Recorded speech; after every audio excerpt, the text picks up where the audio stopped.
toes on the catwalk, bouncing in a glamorous stroll. She's got cameras following wherever she goes. She's a supermodel.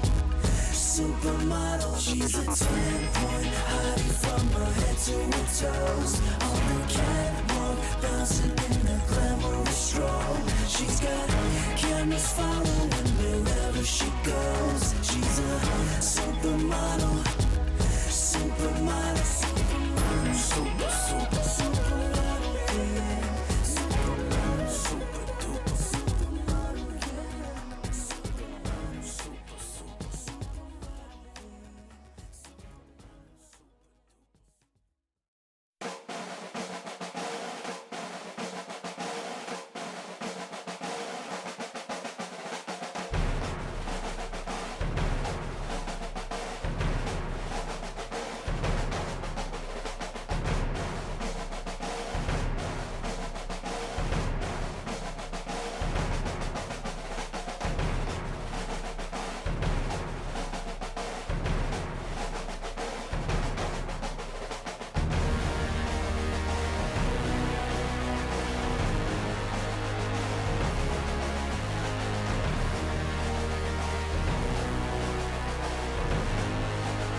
Two shots down, it's just the beginning. Starting to feel like tabletop dancing. It started in 2003 as an idea to affect change, and quickly grew to an annual affair with worldwide attention and participation. Microsoft's Imagine Cup invites students to dream big and gives them a platform to take an idea from concept to completion, while building sought-after skills they'll be able to use throughout their careers. From Sydney to Sao Paulo and everywhere in between, the Imagine Cup shines a spotlight on groundbreaking new inventions and concepts, all using technology to create new business models, products, and solutions. And now, It's come to take its place on a larger scale at the preeminent event for developers, where inspiration meets information and collaboration. The perfect beginning to Microsoft Build. This is the Imagine Cup.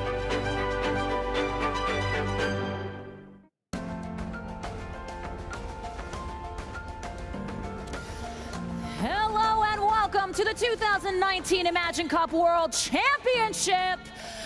Yes! Woo! Take it.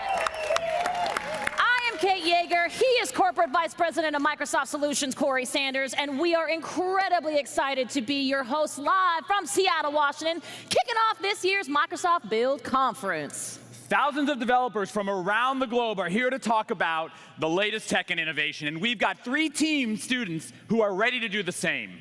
Now, these brilliant students have been on quite the journey leading up to the 17th Imagine Cup, where the competition finds a very fitting new home here at Microsoft Build. At Microsoft, our mission is to empower every person and every organization on the planet to achieve more, and our community of developers are instrumental in helping us do just that. They take our latest tools and tech and find new ways to use them for the benefit of all of us. And I'm so excited that this year we have hundreds of student developers along for the ride at Microsoft Build. In addition to Imagine Cup, local students from Seattle schools are joining us. Plus, new this year, Build attendees were invited to bring their children along with them to explore and learn. In fact, we're standing right now in the Student Zone, which will be the hub for student learning and fun all week, where they can get hands-on with Minecraft, Make Code, Azure, Visual Studio, GitHub, and so much more. We really wanted this build to be about lifelong learning, and I look forward to what this week brings for all developers, both budding and established. And I also can't wait to see what happens right now as our Imagine Cup finalists present their concepts. Build is all about making what's great, and it's the perfect home for the 17th annual Imagine Cup and our next generation of creators. Woo! All right. And let's not forget the spirit of healthy competition, which is what these students have engaged in for the last several months. The Imagine Cup journey began with 30,000 student competitors from 190 countries. From there, teams competed in 3 regional competitions, with the winner of each region taking home a cool $15,000, and of course, punching their ticket to today's championship. Quite the global journey, to be sure. Almost 30,000 collective miles traveled by our finalists on the way to the championship in Seattle, which is appropriately dubbed Cloud City. Too true, Coretown. And this time, Cloud City, well, it isn't just about rain. Further ado, let's meet our regional champs and take a look at their experience on the road to the championship. We are Team Finder. I'm Easy Glucose. We are Team Kylie. It's been absolutely incredible. It's amazing to have the chance to come to Seattle and meet all these teams. Meeting people who are equally passionate about making impact has been a phenomenal experience. The feeling that I can help somebody to lead a better life is the motivation for me. The most exciting moment was the announcement. First place, and we were like, oh my God. Winning would be so great because it would validate Easy Glucose. We hope to bring Finder to as many blind people as possible. We had an idea. We're going to make sure that it reaches to the people who needs it. Imagine Cup's the grand stage for us to accomplish this. Dream it. Build it. Live it.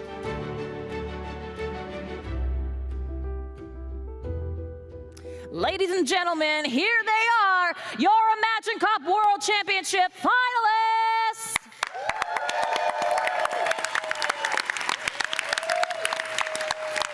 Awesome. Yeah. Congratulations on making it this far. Now we'd like you to head backstage and get ready for your presentations. We'll see you in just a couple moments. Now it's time to meet the people who will decide this year's winner.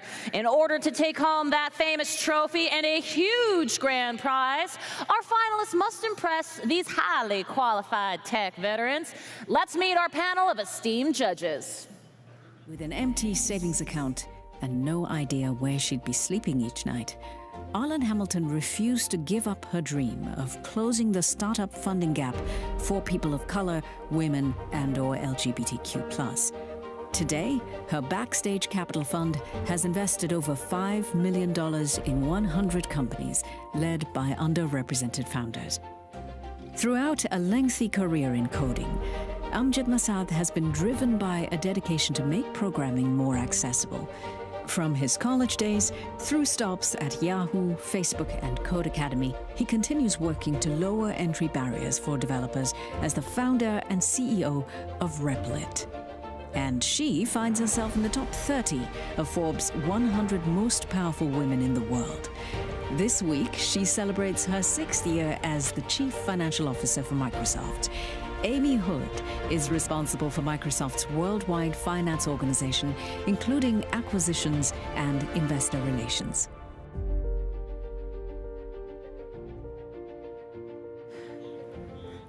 Please welcome our AAA panel, Amy Hood, Amjad Masad, and Arlen Hamilton.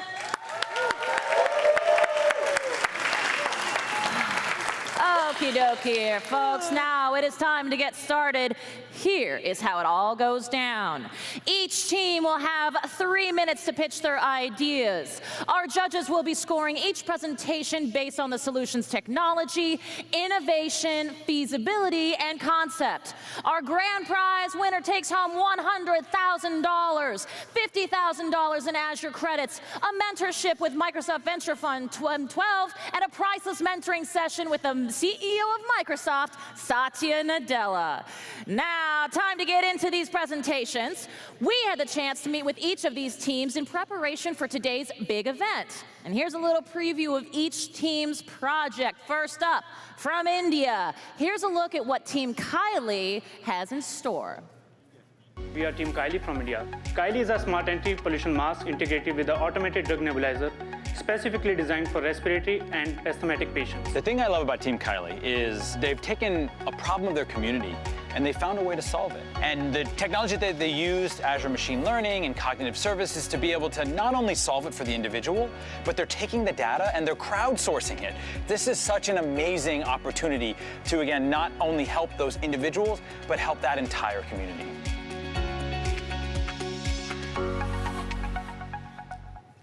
Team Kylie, you have 3 minutes to wow our judges. That time begins now. Just over a year ago, wildfires in Seattle caused air pollution to rise temporarily to dangerous levels. But there are millions of people who are living in these environment conditions every day of their lives, where they can't just even breathe clean air. Back in India, we have witnessed days when people were confined to their houses just because the air quality was too harmful. And I have seen my friend coughing blood due to prolonged exposure to air pollution. Now, according to World Health Organization, air pollution is the world's largest killer, with number of deaths more than that of AIDS, tuberculosis, and diabetes combined. And this inspired us to come up with a solution to help all of these people. Therefore, we introduce you to Kylie.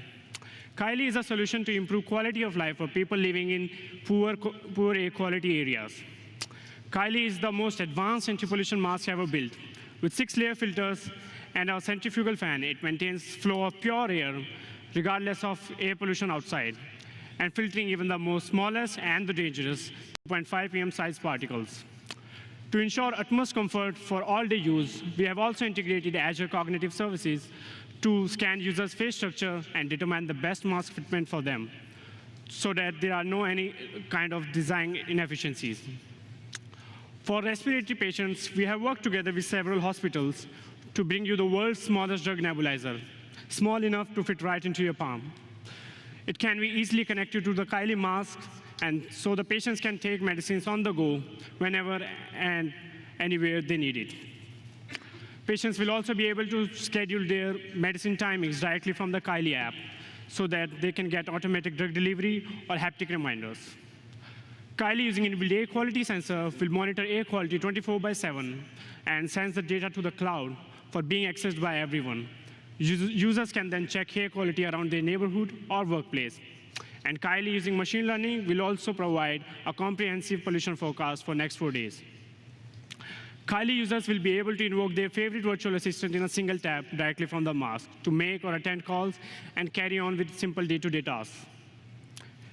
In order to increase the popularity of an anti-pollution mask among masses, we have also introduced the idea of customizable grills, so children and adults can go for their favorite cartoon character. Users can get their hands on Kylie from direct online sales or from our partnered hospitals or pharmacies. And the Kylie's vast air quality data will be available to third-party organizations in the form of paid services. Users will be able to buy Kylie for as low as $19, while the nebulizer combo will be available at only $27. The Kylie customization pack can be opted for an extra $7 charge. Thank you, everyone. We are Team Kylie, and we want you to breathe freely. All right. Fantastic job. What a great way to start. Judges, now we'd like to hear a few thoughts from you. So let's start. Arlen, go ahead. Hi. Yes, really, really good. I love what you're doing. I just want to make sure you focus on one thing or a couple of things and do them really well. And I think also the education that you'll have to make sure people understand exactly what the problem is first, and then they'll understand what your solution is. Because the virtual assistant thing, it's really cool, but I don't know if I need that. I don't know why that was added, but please focus on the thing that you feel you're going to bring to market first. Right. Great. And then Amjad, what do you have to say? I would agree with that. I think it's an awesome product. It's a very important, increasingly important issue. And so I think you have a very good core message that you need to focus on. And I think the next challenge for you is to, because a lot of people would need this product, you need to make it affordable and make sure to get as many customers as possible so that people can benefit from it. But a great job, and I look forward to see where you take this. Thank you, Amjad. And thank you, Team Kylie. Fantastic job. Really well done. Now over to you, Kate. Thank you very much, Corey, and a strong start to our championship. Let's keep things moving. Our second presentation of the day comes from Team Finder, winner of the EMEA Regional. Here's a sneak peek at their solution. Introducing Finder, a quick and easy solution to find any object in your room. We're not using any tracking device, we just use a stereo camera. What's really exciting about Finder is they've taken a problem and really driven home how much more challenging it is for the visually impaired. They've solved it. They've come up with a solution that takes augmented reality to be able to determine where things are in space, artificial intelligence to be able to detect objects, and of course, bringing that together with cognitive services. It really is an amazing set of capabilities coming together for a real-world problem. Now it's our turn to see this solution in person. Team Finder, you have 3 minutes on the clock. That time begins now. Hey, I'm Ferdinand from Team Finder. And I'm Sachin. Have you ever lost something like a key, wallet, or phone? I'm sure I have. Well, over the past couple of months, we've been working together with the UK's leading charity to find out more about this problem. John, one of our test users, has shared the following story with us. Once, he was looking for a book for 3 days straight and wasn't able to find it. How it turned out, the book was beside him the entire time. As I got a dyslexia myself, I regularly use speech-to-text software and other softwares to help me with my disability. Finder aims to do the same for people with visual abilities to empower them to become more independent to find lost objects. How our technology can help John. We utilize a custom-built 3D stereo camera to pinpoint every object in 3D space. Then we use Azure technologies such as spatial anchors, Cosmos DB, and custom vision to power spatial intelligence. Then we use our custom-built iOS application to navigate the user towards the object using an AI experience. We use haptic feedback and stereo audio to navigate the user towards the object. You can hear a fire noise in the background. When I get closer, it will get louder. I can use haptic engine to feed me towards the right position. Once I reach the target, your backpack is directly ahead. I get a notification that the object is directly ahead. That way, I know I've reached my target and I can grab it easily. Our go-to-market is a partnership with the RNIB to install 1,000 cameras into people's homes within the next 6 months. We then want to install, the cameras will be sold at $199 each with a monthly subscription fee, which can be offset by a grant from the British government to cover the cost of the system. Next, I want to introduce John, and let's see what he has to say about the app. So if you would have to describe the product in 4 words, what would you say? I can describe it in 2 for you. Absolutely fantastic. So that was John. So Finder really aims to do the same what speech-to-text software has done for me. Make me independent, make me have an independent life. That way, visually impaired people do not have to rely on caretakers, people's family, to make them help them find their objects. We have Finder. Say it, hear it, find it. Woo! Awesome job, Finder. Fantastic. All right, let's hear again from our judges. This time we'll start with Amjad. Go ahead. I mean, I sure could use it. You know, the remote control that I lose every time would be great to find it. But yeah, I think it's an important problem, and the technology is pretty awesome. How you're utilizing Azure to do spatial and vision. That's really cool, and I think it's an important problem. So yeah, I'm excited to see where you take it. Thank you so much. Amy, what are your thoughts?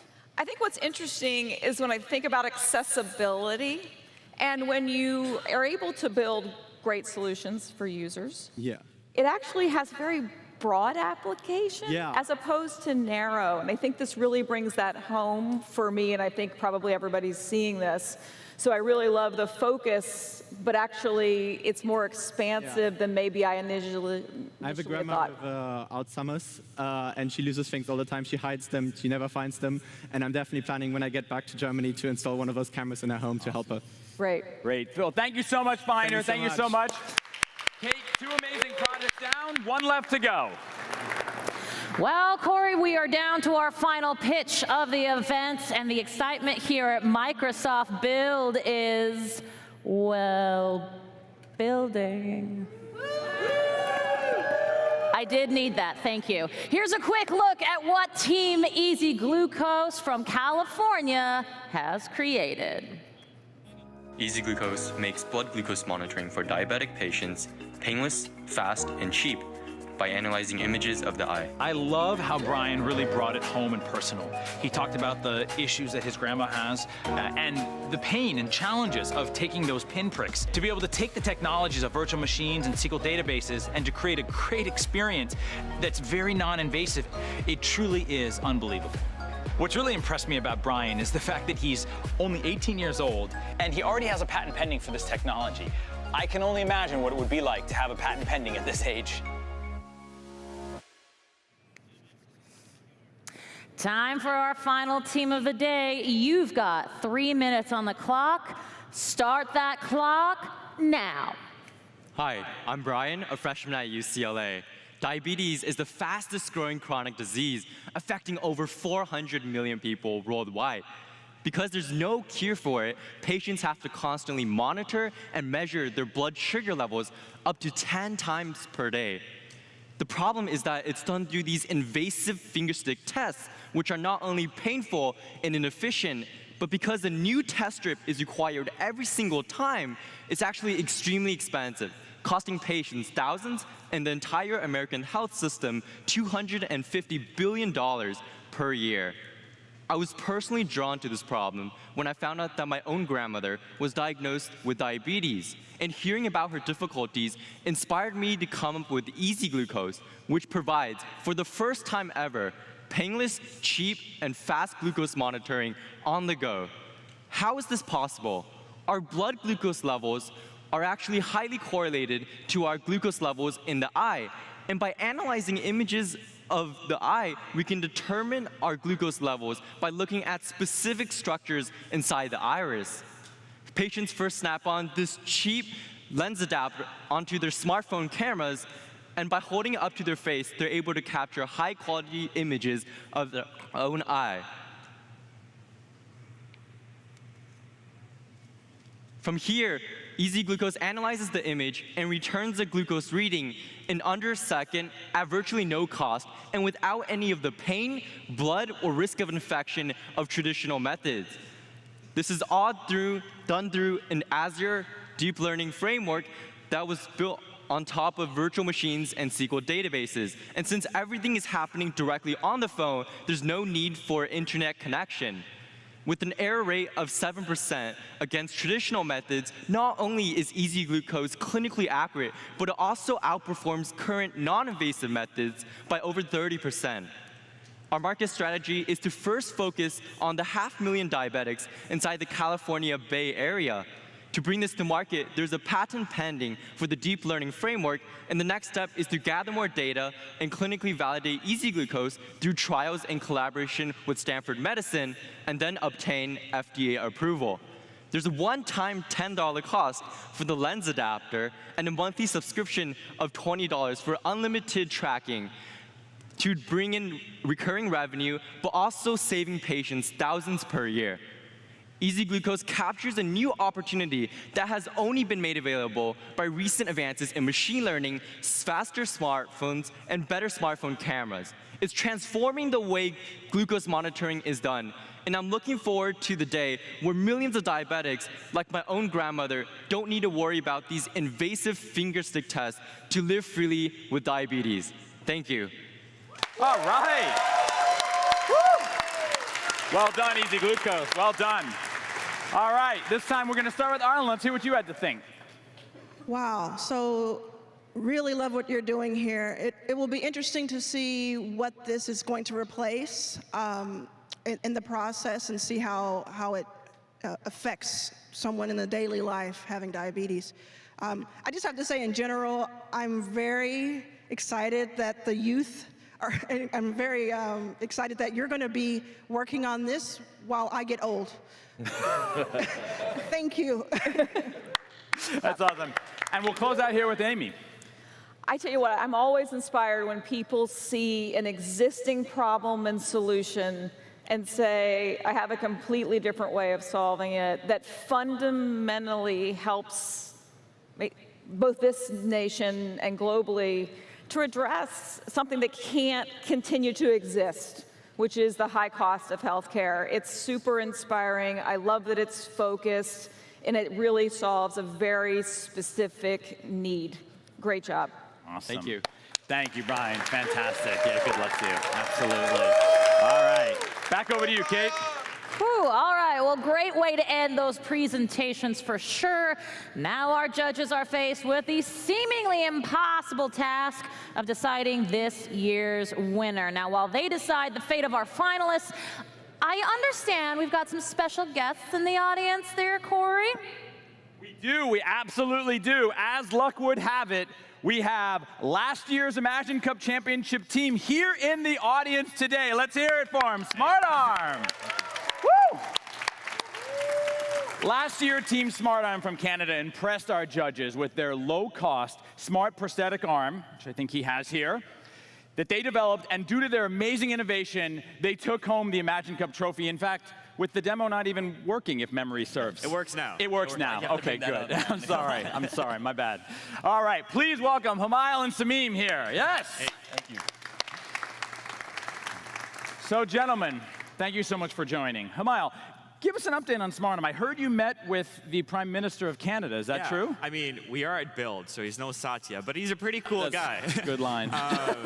So we went up to him, and I was already practicing doing my pitch to him. And then I get there, and he starts telling me about it, right? I'm like, come on, man, you're stealing my thunder. But he's a great guy.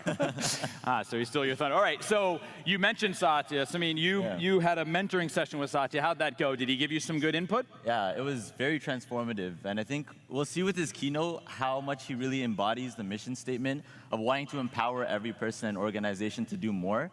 And I think it was really insightful because he gave us an idea that it is now kind of on the onus of us in our generation, and one of the judges was touching on that it's really on us to make sure we have that meaningful impact and create a sustainable future for the rest of the population. That's awesome. That's awesome. So I see you have the arm with you. This is the latest. This is the latest. What are some of the changes? Because I remember it obviously a year ago. What are some of the changes that you've been able to make? Yeah, so we actually added a screen on the back. That's one of the biggest things. So whatever object you're picking up, it'll actually show you the object on the screen. Oh, that's live. cool. Right, so you can confirm, it's the right thing you're interacting with. And we got some grippy inserts for the palm. Oh, it's cool. just a better functional product. So it just grabs things better. That's Yeah. awesome. So what's next? I know you've got, like, what are the next ideas that you want to add to it? So I think the biggest thing is that, and we also kind of got these insights from Satya, is that you want to be making sure that you're building this closely alongside the actual users that it's designed for. Otherwise, how are you going to ensure that it's having the impact that we're promising? And so that was part of the reason why we kind of used this material, because we realized that the objects were slipping out of the hands of the amputees. And so next steps is, again, just kind of continuing to iterate. It's all about the process of working learn and grow. Exactly. Yeah. So you have a whole bunch of students here, very exciting environment. If there's one thing that you could tell these students, what would it be? You know, this is definitely the case with what I learned with SmartArm. Oftentimes, ideas don't come out fully formed. They only become more clear as you work on them. And so if you have an idea, if you have a project or any sort of passion in mind, just start somewhere and you'll figure it out along the way. And I think I really want to emphasize that it's all about the process. Whatever happens with the competition today, I hope you guys continue working on this. If this idea fails, focus on the next one. Just keep going. And you guys are all very talented, so I'm sure you'll come up with something cool. Fantastic. Well, thank you guys so much. Let's hear it for Team SmartArm. Coming back here. Thank you so much for joining us, and congratulations on the big win from last year. Really well done. To move forward as well and find out who will be the next Imagine Cup World Champion.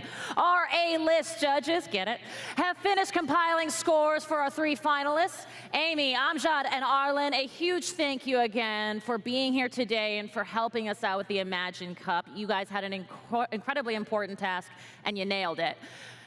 There it is. There it is. All right. Are we ready? Yeah! Okay. So now we have, this is the envelope. That is the we're gonna envelope. be using here. So great, all 3 finalists did a great job showing off their ideas, and now it's time to find out who will take home the title.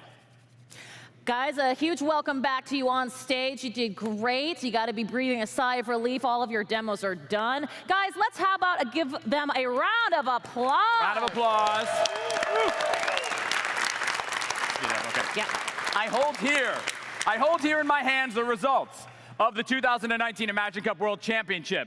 And so we're going to get going here. In 3rd place, Team Finder from the United Kingdom.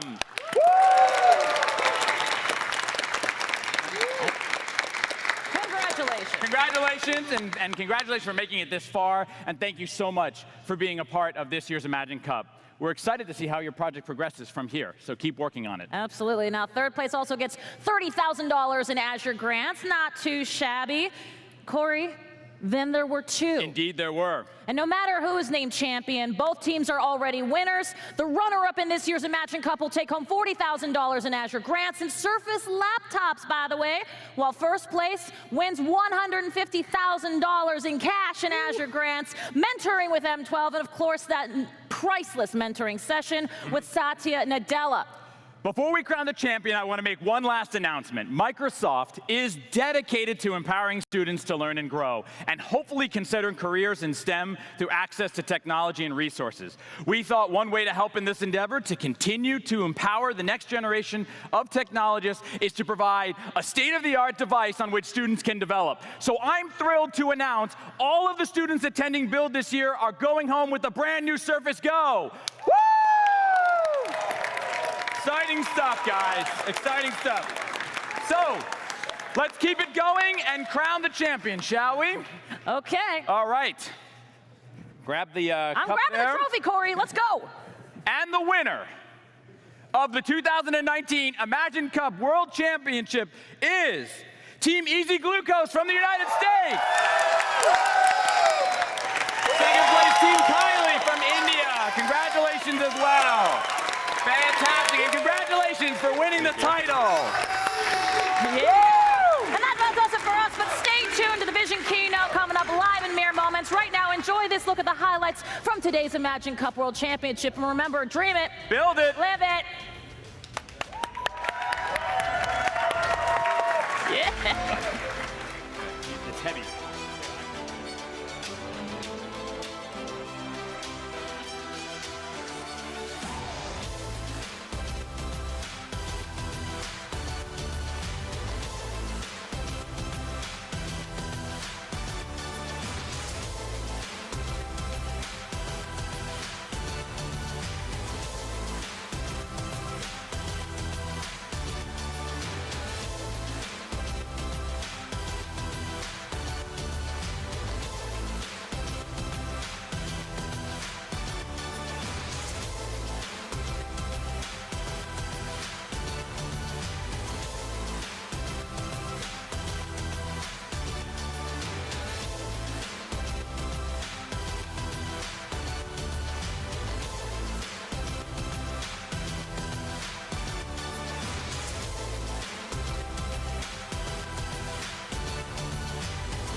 All right, we are here with the winner.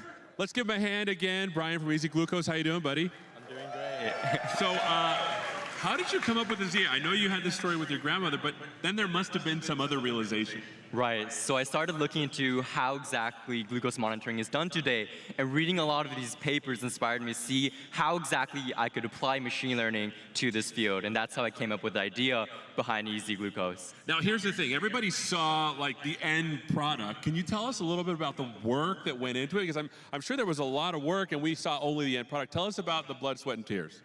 Yeah, so it was a lot of reading papers, reading about current methods, how exactly I can improve it, and in order to build the deep learning framework, I had to reach out to real diabetic patients, gather the data, and also work with actual professors to, even further my findings. So tell us a little bit about, like, there's got to be a time where you're like, because look, I do machine learning too, and sometimes it just doesn't work. Tell us about the hard time where you're like, I need to push through. There had to be a moment where you had to decide to do it. Yeah.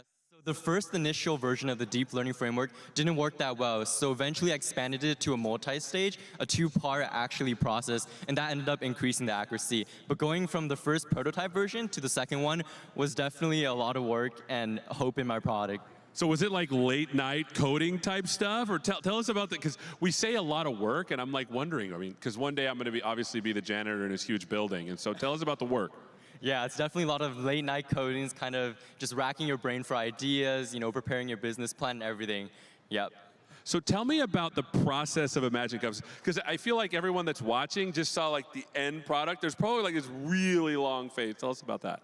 Yeah, so it was about like 6 to 9 months to actually develop the entire thing, and then I had to record a video, write a 10-page proposal to submit it for the initial part, and then when I came to the regional finals here in Seattle, I again had to do a 3-minute pitch, 5-minute demo, Q&A with all the judges, and then finally here today. So this dude is like 18 years old and has patent pendings. So hopefully one day, when I need work, you'll let me come be your janitor or something, right? Yeah, for sure. So what are you going to do with the $100,000 to advance your product? Buy a car. No, just kidding. I'm going to reinvest it into Easy Glucose, and we're going to do additional data collection and really clinical trials to make sure it's as accurate as possible. So I'm guessing that because it's a medical type thing, there's a lot of other hurdles that you need to jump through. Tell us about that. Right, so it's definitely just about publishing the research, being very transparent with the results, and then obtaining FDA approval so that we can actually get it to market, and then working with insurance companies to make it as accessible as possible. This guy, am I right? So how did you get involved in tech in general? What led you to this field? Yeah, so I grew up in California, the Bay Area. A lot of people are doing kind of computer science fairs. In high school, I did a lot of kind of scientific research and science fairs, and that kind of led me to my interest in applying computer science to solve a lot of these healthcare problems. So that's amazing. Now, you were working by yourself the whole time, is that right? Yeah, I did the deep learning development by myself, but I definitely had the support of my parents, my friends, and also the professors that I'm working with. So tell us a little about the Azure. What are you doing with Azure to make this actually work? Yeah, exactly. Azure is incredibly critical to the success of this technology. And so in order to develop the deep learning framework, I had to get an Azure virtual machine with all these GPUs and the computational power to actually train it in the first place.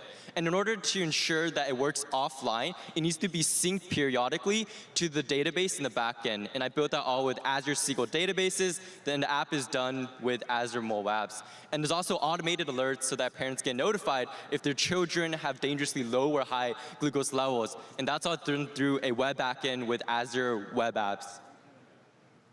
I don't know what I was doing when I was 18, but it wasn't. I feel like it wasn't that. So that's awesome. So tell us a little bit about future looking. How are you going to invest this money? Are you going to get more people? What's going to go on? I mean, you could hire me. Yeah, it's all about the first initial step is gathering more data, and we're going to be looking to find a lot of diabetic patients at the Stanford Medicine Hospital and then really gather their eye data, and from there develop more powerful models that generalize generalize to specific demographics like your race or your age and so on and so forth. So how does it look at your eye and just know from the, if you're looking at my eye, do you see sugar in here? I mean, I don't understand how. Right, so essentially Easy Glucose finds the most relevant structures inside your iris. They're like crisps, furrows, and then ridges. And what the deep learning framework does is it analyzes a bunch of these eye image data and it learns the most relevant features inside these eye images that are most predictive of your blood glucose level. So when you compare it to like the other methods, you said there was a huge improvement. Right. Like what are the other people doing that you thought, boy, this should be a lot better? Yeah, so a lot of the other people are using these kind of bulky methods, attaching sensors to your ears or your wrists, and even those that have been doing it on the eye have required these large lab equipment that aren't portable at all. And so Easy Glucose is able to leverage kind of the technology that's now available today, your faster smartphones, and this enables Easy Glucose to do everything in a very portable fashion that's very usable for diabetics patients every single day. Well, this has been amazing. Let's give him a really big hand. I love being able to talk to you about that. So I'm pretty excited to be here. Thanks so much for showing us this awesome technology. And one day, when he has this huge building, you might see me in there cleaning the toilets because I'm really good at that, actually. Well, hopefully everyone's excited to be here at Build as well. There's standing room only over here. You can go to Hall 6E and F, or you can go upstairs to look at the actual stream that's going on right now. But I'm excited to say that Build will start momentarily.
Please welcome John Knoll and Andrew Chaikin.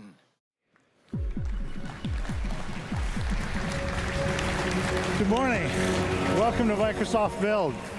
My name is John Knoll, and I'm Chief Creative Officer at Industrial Light and Magic.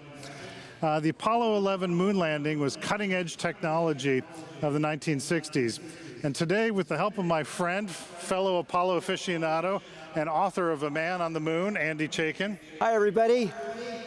We're going to recreate the mission using some 21st century technology, using the power of Unreal Engine and HoloLens 2. Andrew? Thank you, John. Well, the Apollo 11 moon landing happened 50 years ago on July 20th, 1969. And like you, I've been waiting for that for a long time. And what made it possible was this.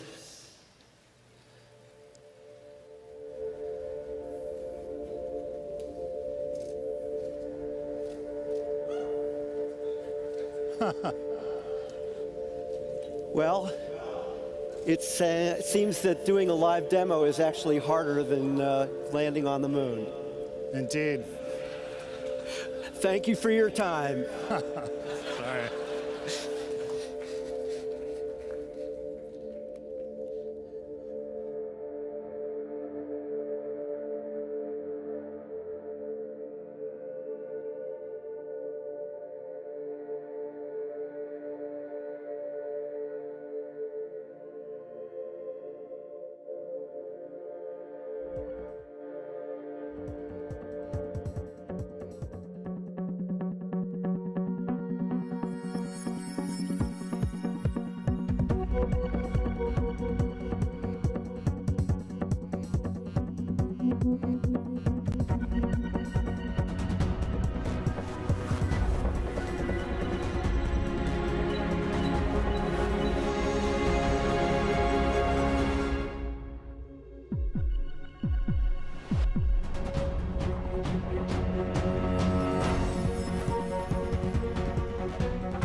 Good morning and welcome to Build 2019. It's fantastic to see you all in Seattle. You know, Build has always had a very special meaning for me. I remember very distinctly being in the audience in 1991 at our very first developer conference, and that's when I decided to join Microsoft. And ever since, I've marked the passage of time and life and tech paradigms, and so it's great to be back here at Build and talking about technology. I wanted to first start by welcoming all the young developers in attendance. In fact, for the first time, we have children of Build attendees here. We have our student ambassadors, of course, the Imagine Cup participants, as well as students from local schools in Seattle. So a special welcome to all of you.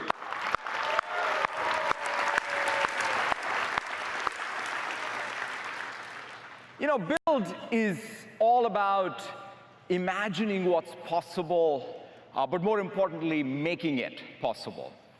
And over the next couple of days, you're going to be looking and seeing a lot of technology. But the real thing is, how do we galvanize and come together as engineers, as developers, to make that world possible?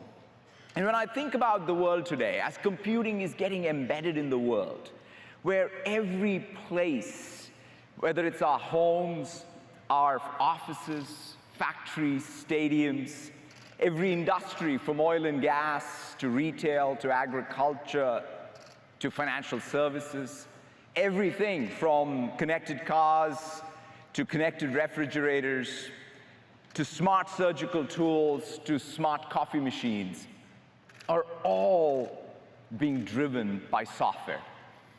That's the opportunity in front of us, the opportunity for developers and our colleagues from all other disciplines to come together to build this new world. And that's the sense of purpose mission that grounds us at Microsoft.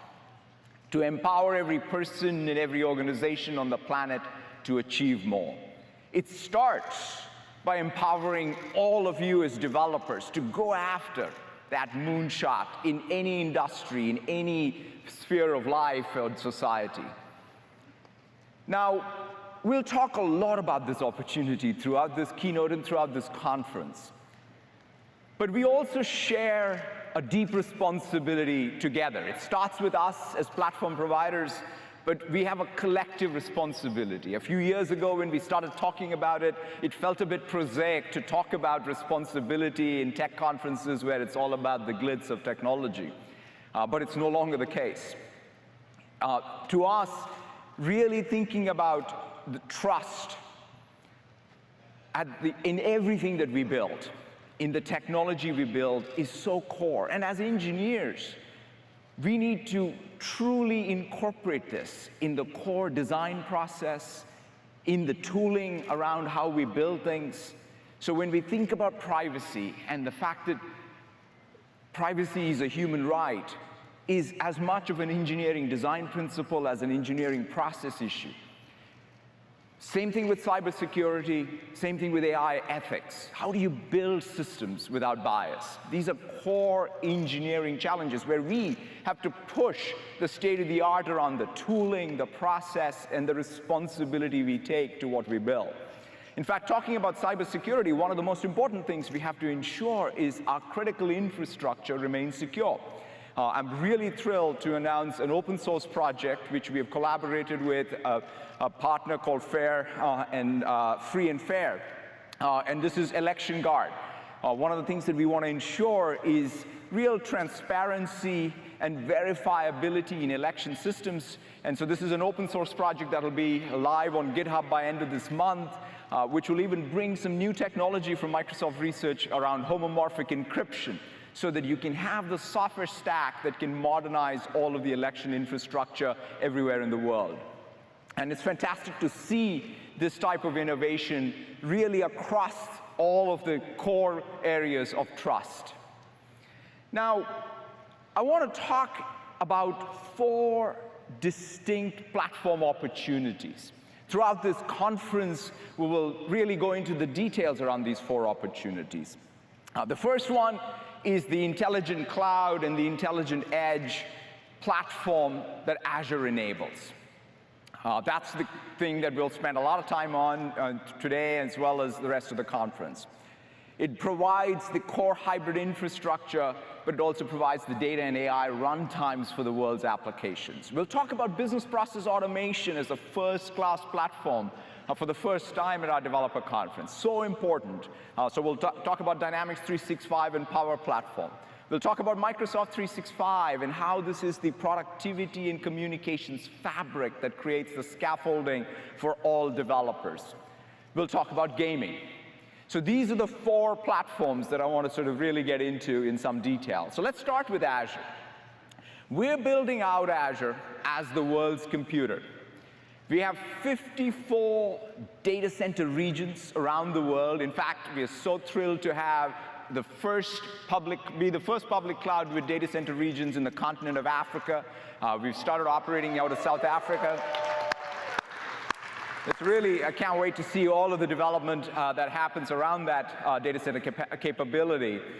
We also have more certifications than any other public cloud out there. We have over 90 compliance certifications. And why is that important? It's because we have to meet the real world needs, regulated industries, data sovereignty needs, operational sovereignty needs. You need to be able to meet the world's complexity with what you build so that it really enables all of you as developers to be able to build with less friction. We're also building out Azure as an open platform. Windows and Linux is first class. .NET and Java are first class. SQL and Postgres are first class. We have Kubernetes workloads. We have Red Hat, OpenShift workloads. We have workloads from VMware. We really want to make sure that every layer of the stack, again, meets the needs of developers. We are not stopping there. We're extending the cloud to the edge. This is what we've always had as a vision for distributed computing, which is there's a cloud and an edge, and distributed computing will remain distributed. So Azure to Azure Stack, to Azure Data Box Edge, to Azure Connect, HoloLens 2, Azure IoT, Azure Sphere. In fact, in this conference, I'm really thrilled about the Azure Database Edge. It brings the database engine to ARM processors in the edge, has time series support, streaming support. You can bring AI compute to the edge. It's so great to see this distributed computing fabric come alive to help developers build the applications of the future. Now, the thing, when you talk about hybrid, what is important is to think about the consistency between the cloud and the edge when it comes to the operating models. That is, the management and security. The development environment, how does the DevOps pipeline work across the two? And as importantly, the technology stacks. And this is where you can make simplistic assumptions of having some homogeneous infrastructure on the two sides. You have to meet the real world needs. So that's what we've been hard at work in Microsoft. When we talk about hybrid, it's doing the hard work to bring this level of consistency between the cloud and the edge so that developers can move the code that they have today and build the new code on top of this platform. Now, in fact, right after my keynote, you're going to hear from Scott, where he's going to talk in much more detail about all of the features, functionality coming to Azure. In fact, there are 25 major updates and new features right at this conference. So really thrilling to see the progress being made. And all this is leading to amazing momentum in Azure. The world's brands are building on Azure. 95% of the Fortune 500 already use Azure. And it's great to see, from retail to healthcare to manufacturing to automotive.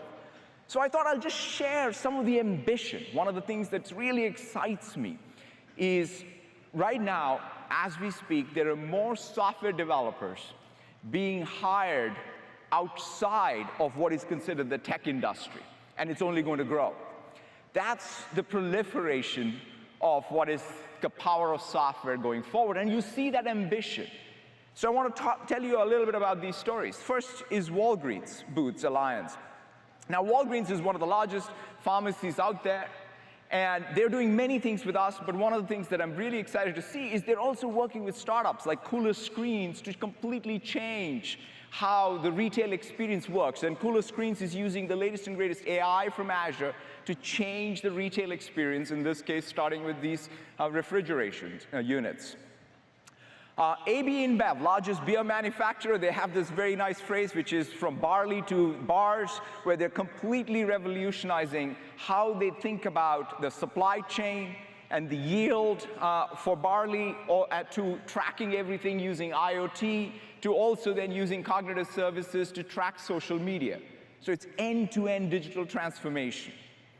Now, St. Jude's and DNA Nexus. DNA Nexus is the ISV working with St. Jude's Hospital to really go after this fight against childhood cancer, which is an underserved research area, to be able to then use Azure Genomics to get the genomic data, but most importantly, how do you create a research cloud so that scientists from multiple organizations can all collaborate to go after this disease.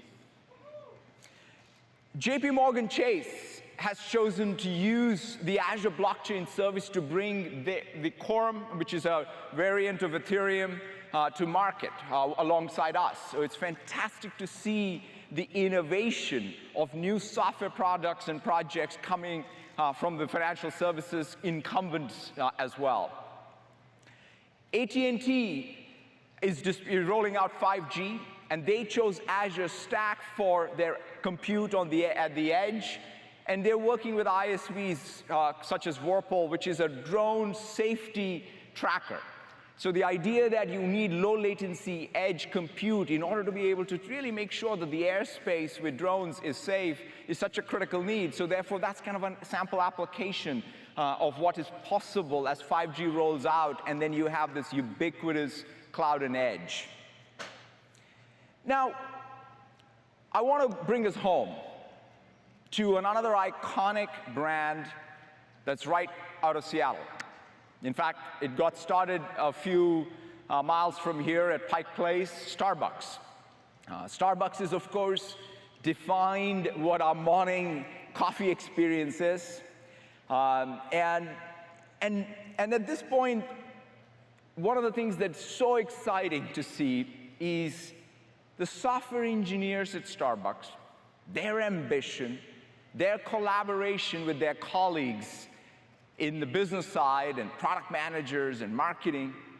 They're coming together to completely take what is that iconic experience of Starbucks and incorporate digital throughout. Everything from what they're doing with blockchain and sustainability, IoT and the coffee machines, as well as AI. And to really give you a glimpse of this, let me throw to the show floor to our team to show you what the Starbucks engineers are dreaming up and making real.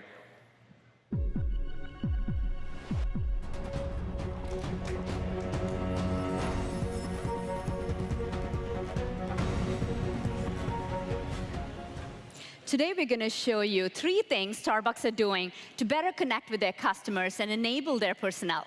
Firstly, create more intelligent customer experiences with an internal AI platform called Deep Brew. Secondly, securely connecting their coffee equipment to Azure with Azure Sphere. And finally, providing transparency into how the cup of coffee you drank this morning made its way from the farm to your local Starbucks.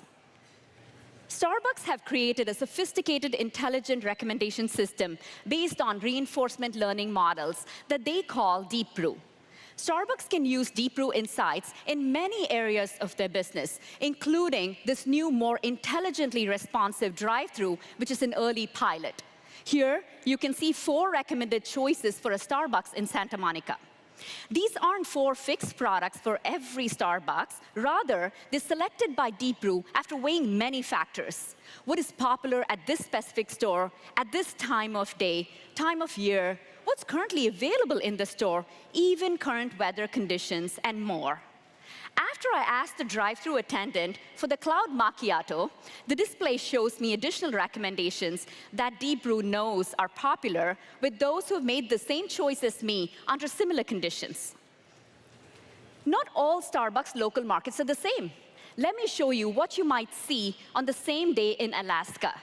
Notice that the choices are different, reflecting the unique local preferences for this store, and the recommendations, if I choose the sous vide egg bites, will be tailored as well. The refresher that's showing up on the display looks actually pretty tempting to me. The Starbucks award-winning mobile app leverages these Deep Brew insights, as well as my own personal order history, to make even more personal recommendations. Deep Brew is a new platform for Starbucks to innovate and experiment with rapidly scalable and cutting-edge machine learning. And it allows Starbucks to better meet the preferences of their diverse and worldwide customer base and empower their personnel. Starbucks' digital transformation doesn't stop there. Olivia is going to show us how Starbucks is connecting their essential coffee equipment in their 30,000 stores globally. Starbucks uses Azure to administer their connected coffee equipment. They're currently piloting Azure IoT Central, Microsoft's hosted platform for IoT solutions, to centralize some of this work. As you can see, this Azure IoT Central dashboard shows data from the local Starbucks stores. Think of this as mission control for your morning coffee. By connecting the equipment to Azure IoT Central, Starbucks can monitor water temperature, pressure, pull time, and more to ensure their flagship Mastrena 2 machines in stores are performing at their best to enable baristas to make the highest quality handcrafted beverages every time. Connecting the Mastrena 2 to Azure IoT Central also allows Starbucks to run predictive maintenance models to more efficiently operate their machines. This device telemetry and predictive maintenance allows Starbucks to remotely diagnose potential problems, reduce maintenance costs, and most importantly, achieve higher customer satisfaction by freeing up time to allow their partners to connect with their customers. While Starbucks could use Azure with any IoT device to connect their equipment, they chose Azure Sphere, Microsoft's end-to-end solution for securely connected devices, which comprises of an MCU embedded with Microsoft Secure Architecture, a Linux-based custom OS, and cloud security service, specifically because their coffee equipment is so vital to their business. Starbucks can embed the Azure Sphere custom microcontroller into new equipment, but vitally, they can also retrofit Azure Sphere into existing machines by plugging this external module into the device. No need to replace valuable existing equipment. Multiple times a year, Starbucks introduces new seasonal coffee. This requires updates on the software updates on the coffee machines. Previously, this would have required tens of thousands of USB sticks to be delivered to stores.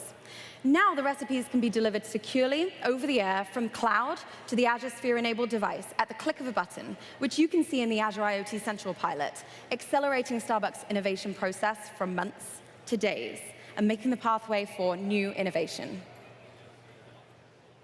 Starbucks' digital transformation is expanding beyond their Seattle offices and coffee shops to its vast supply chain, which starts at over 380,000 farms in nearly 30 countries. Starbucks recently previewed at its annual shareholders meeting a new digital transparency feature for customers. With this feature, I can use my phone to scan a code on this bag of coffee to see an immutable record of the coffee's history stored on Azure blockchain service. With this, customers can see, let me just get this up. Yep. So with this, you can see that we can see where the coffee beans were grown, Starbucks support efforts for farmers in those regions, when and where the beans were roasted, tasting notes, and more. Starbucks' ambition is to use this technology to provide greater empowerment for coffee farmers as coffee drinkers better understand where the coffee comes from and who grows it. With Azure Blockchain Service, data can be real-time and transparent. As you've seen, so much of Starbucks' business is being transformed by digital technology. And at Microsoft, we're excited to see where we can go next, together. Back to you, Satya. Thank you so much, Anita and Olivia. It's fantastic. You know, we in the tech industry have always been inspired by coffee for our brands, but I must say Deep Brew, I think, is going to really have more of an impact in our lives every morning, and I'm looking forward to it.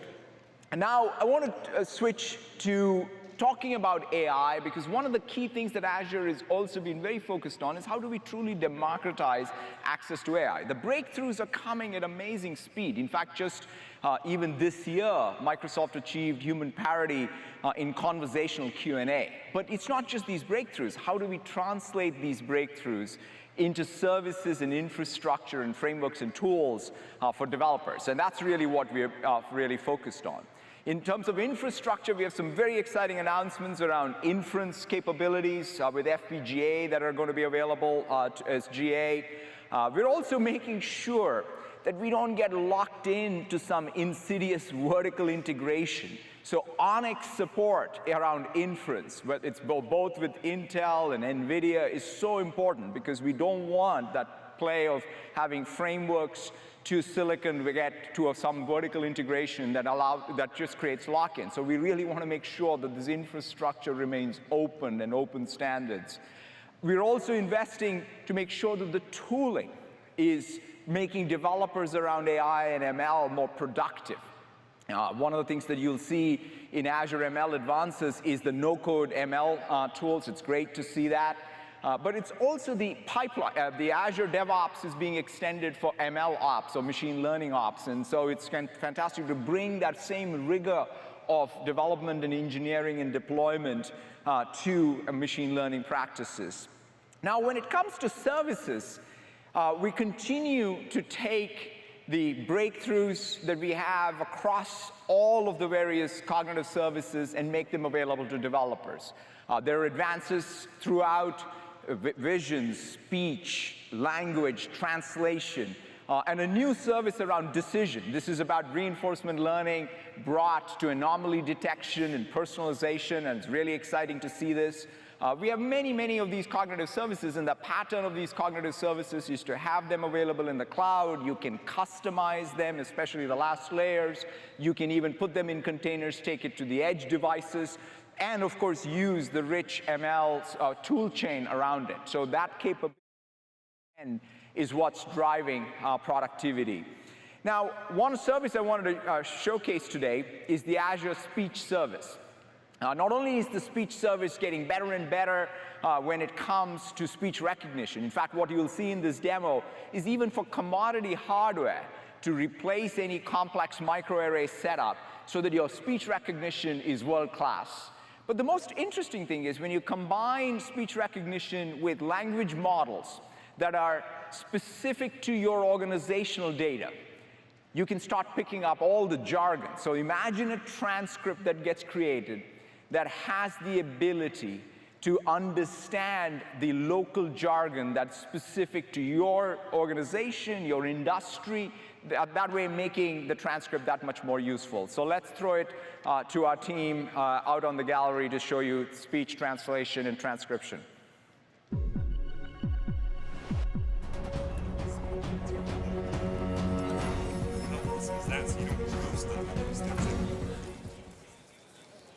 Getting you. The prototype device connected to a cloud service that provided live transcription and translation. We are proud to announce today that we're making the conversation transcription capability within Azure Speech Services available as a preview release. Come on, let me show you. You might also remember this hardware from last year, which we're also making available as a developer device kit. But today, my colleagues and I are going to give you a demo of new research that we believe will make meeting transcriptions more easily available to everyone in the future. We are going to show you this demo using just the microphones built into this laptop and these two smartphones we have in front of us. With these, we create a microphone array in the cloud that enables Azure Speech Services to provide accurate, in-person meeting transcription, even without a special meeting device. Also, you will notice that I didn't bring my phone. But the service can still recognize my voice and correctly identify me because I've given it permission to use my voice print to transcribe what I say. Now, the second thing we're going to show you is that the language model of Azure Speech Service can be trained on the data in your company's Microsoft 365 tenant, so it can learn the unique vocabulary of your industry or company. This is available in private preview. OK, so basically, for the next 2 minutes, we're going to have a rap battle of sorts, but for all of us geeks here in the room. So Heiko is a principal PM on the speech team, and he's going to give us an example of some dev speak. And Yusuf is in healthcare marketing, and he's going to dazzle us with a little bit of healthcare tech jargon. So while they speak, I encourage you to follow along with the transcript on the screen so you can see just how powerful this service is. Heiko, take us away. Azure Speech Services are built with VMs running on Azure hypervisors using Ubuntu-based Docker containers that are orchestrated with the Azure Kubernetes service. Azure Speech Services enable a variety of technical capabilities, including ASR, Neural TTS, Microsoft Translator, and related custom services. You can access these using your favorite programming language, such as Java, JavaScript, Node.js, C++, or C#, and others. The bar has been set. OK, now it's your turn to give us a bit of this healthcare jargon. Microsoft Teams can provide EHR integration through ISV vendors, including Infor Cloverleaf, Redox, and others via the HL7 FHIR standard. HL7 FHIR is HIPAA, Mars-E, and GDPR compliant, and is based on modern technology, including HTTPS, and RESTful protocols, as well as extensible APIs. The FHIR open source community makes their source available on GitHub, and the Microsoft Teams FHIR implementation is also aligned with Project Argonaut and follows the US core profiles for all the FHIR resources it consumes. Well, that was fun. I'm going to call that a draw. So while we're going a bit overboard there, we understand that this is incredibly important so that every company in every industry with their own specific jargon can have accurate transcriptions. We're really excited about where this work will take us, and our future ambition is to enable conversation transcriptions for anyone, anywhere, at any time. Thank you.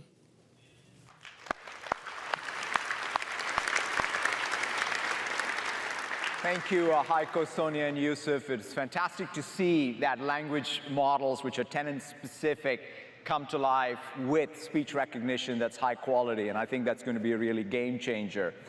Now, the other service that is really got tremendous momentum is these conversational interfaces that are being built using bot framework. In fact, 3,000 new bots or conversational apps are getting created using this framework each week. And you will see in this conference many new features, everything from how to make the multi-turn dialogue much better and more robust, how to take, in fact, the Q&A Maker toolkit, which takes any PDF document and turns it into a conversational canvas capability. So lots and lots of new features. The language modeling capabilities itself that are embodied with Lewis inside a bot framework are becoming much richer. Now, the most important thing, though, of the bot framework is the strategic importance for every business out there to build their own conversational canvas. Just like you build websites, just like you build mobile applications, it becomes very important for every business out there to be in control of their own destiny when it comes to this new platform of conversations.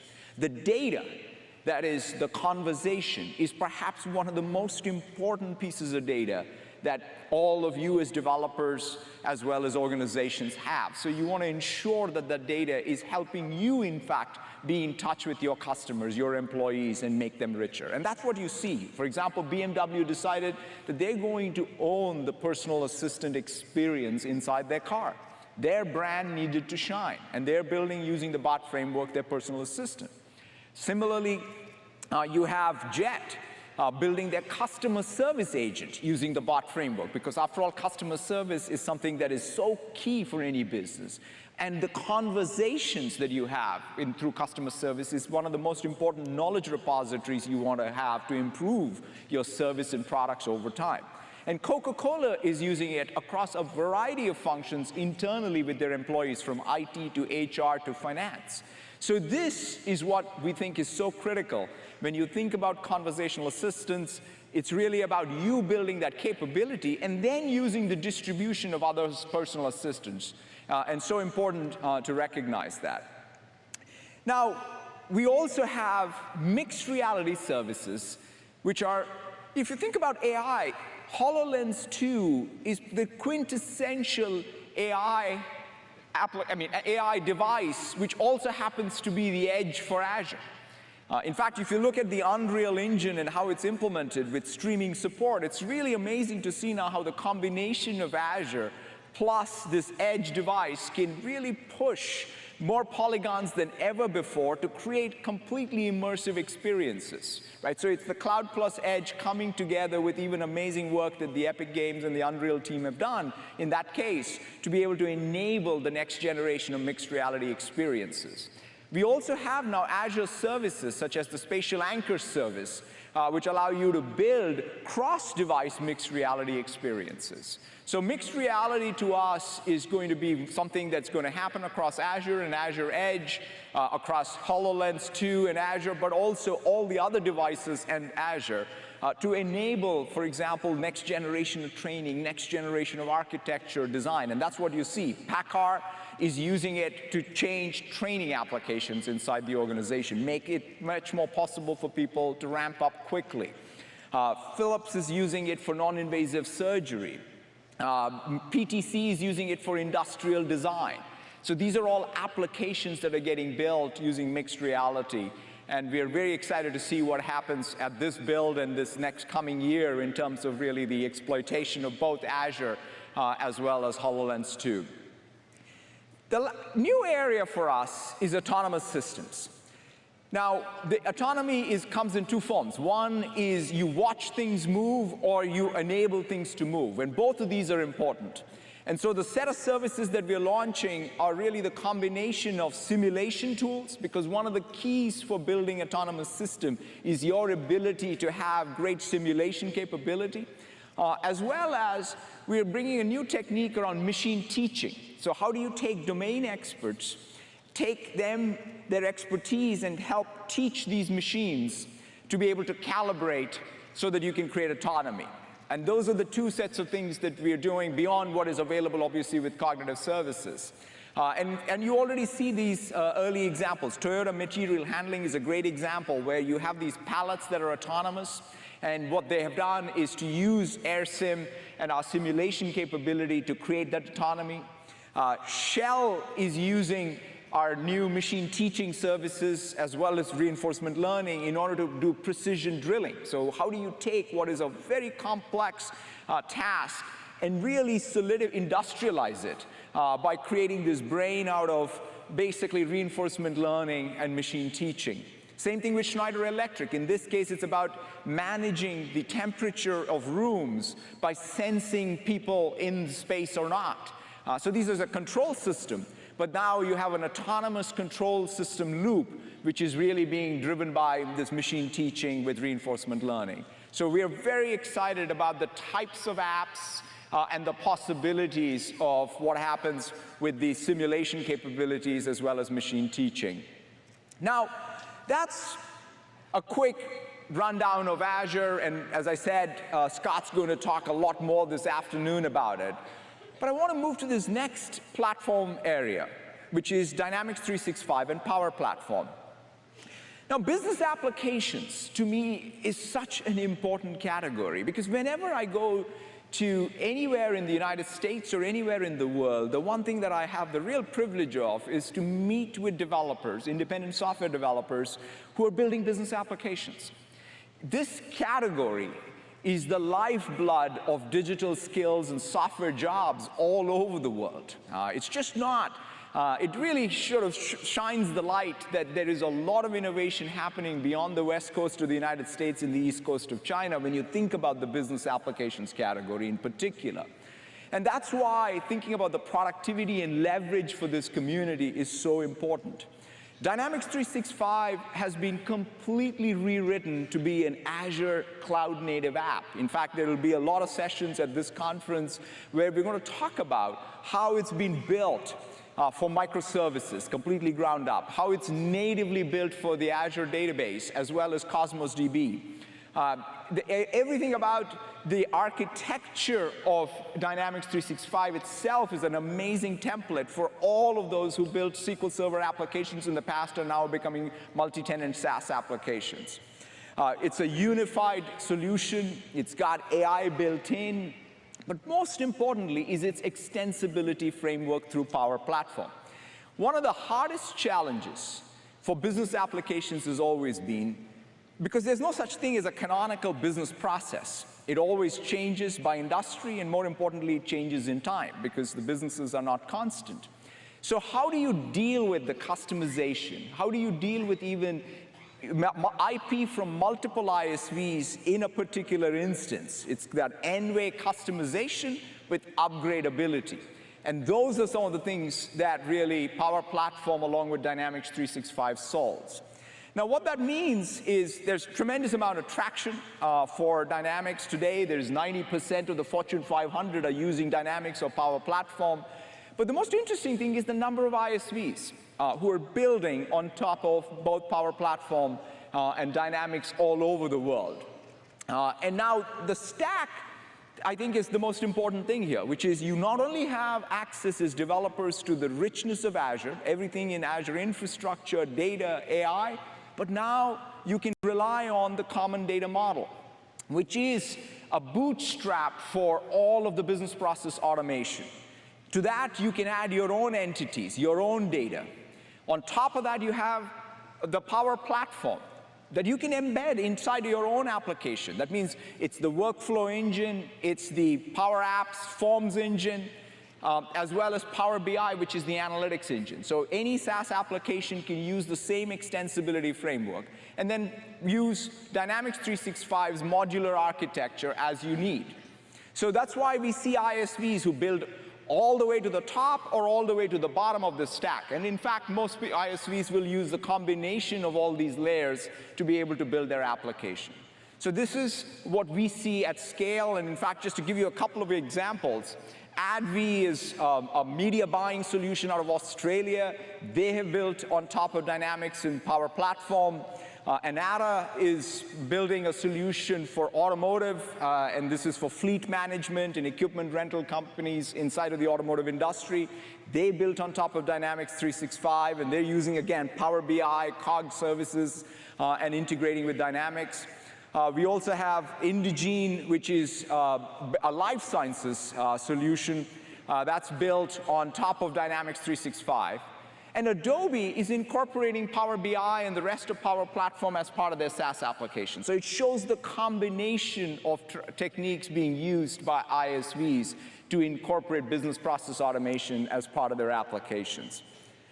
One of the other things that we're also doing is the Open Data Initiative in combination, in partnership with Adobe and SAP. Because one of the challenges organizations have as they adopt more SaaS apps is sometimes they create new silos. It's your data, it's your organizational data, whether it's about customers or suppliers or your own employee information.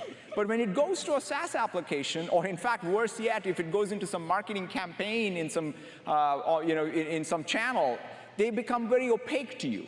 So the goal is to be able to make sure that all this data is in control by you. And that's what the Open Data Initiative is all about. Open Data Initiative starts with a data model that allows you to take data from these SaaS applications, enrich them using things like Azure Data Lake and all of the AI techniques, and then put the data back inside of these SaaS applications. But what that does is it allows you to break free of any one silo. An AI-first company is one where you can take data from one system and make the outcomes of the other system better. It's not about just optimizing that one system and its data. It's about being able to relate the insights, the reasoning from one to improve the outcomes in the other. And that's what the architecture of ODI enables. And in fact, you see this with what Unilever was able to do. It's a great example where they took some of the sustainability work they were doing, digitized it, used, in this case, SAP transactional information, as well as all the things that Azure provides from an Azure Data Lake side.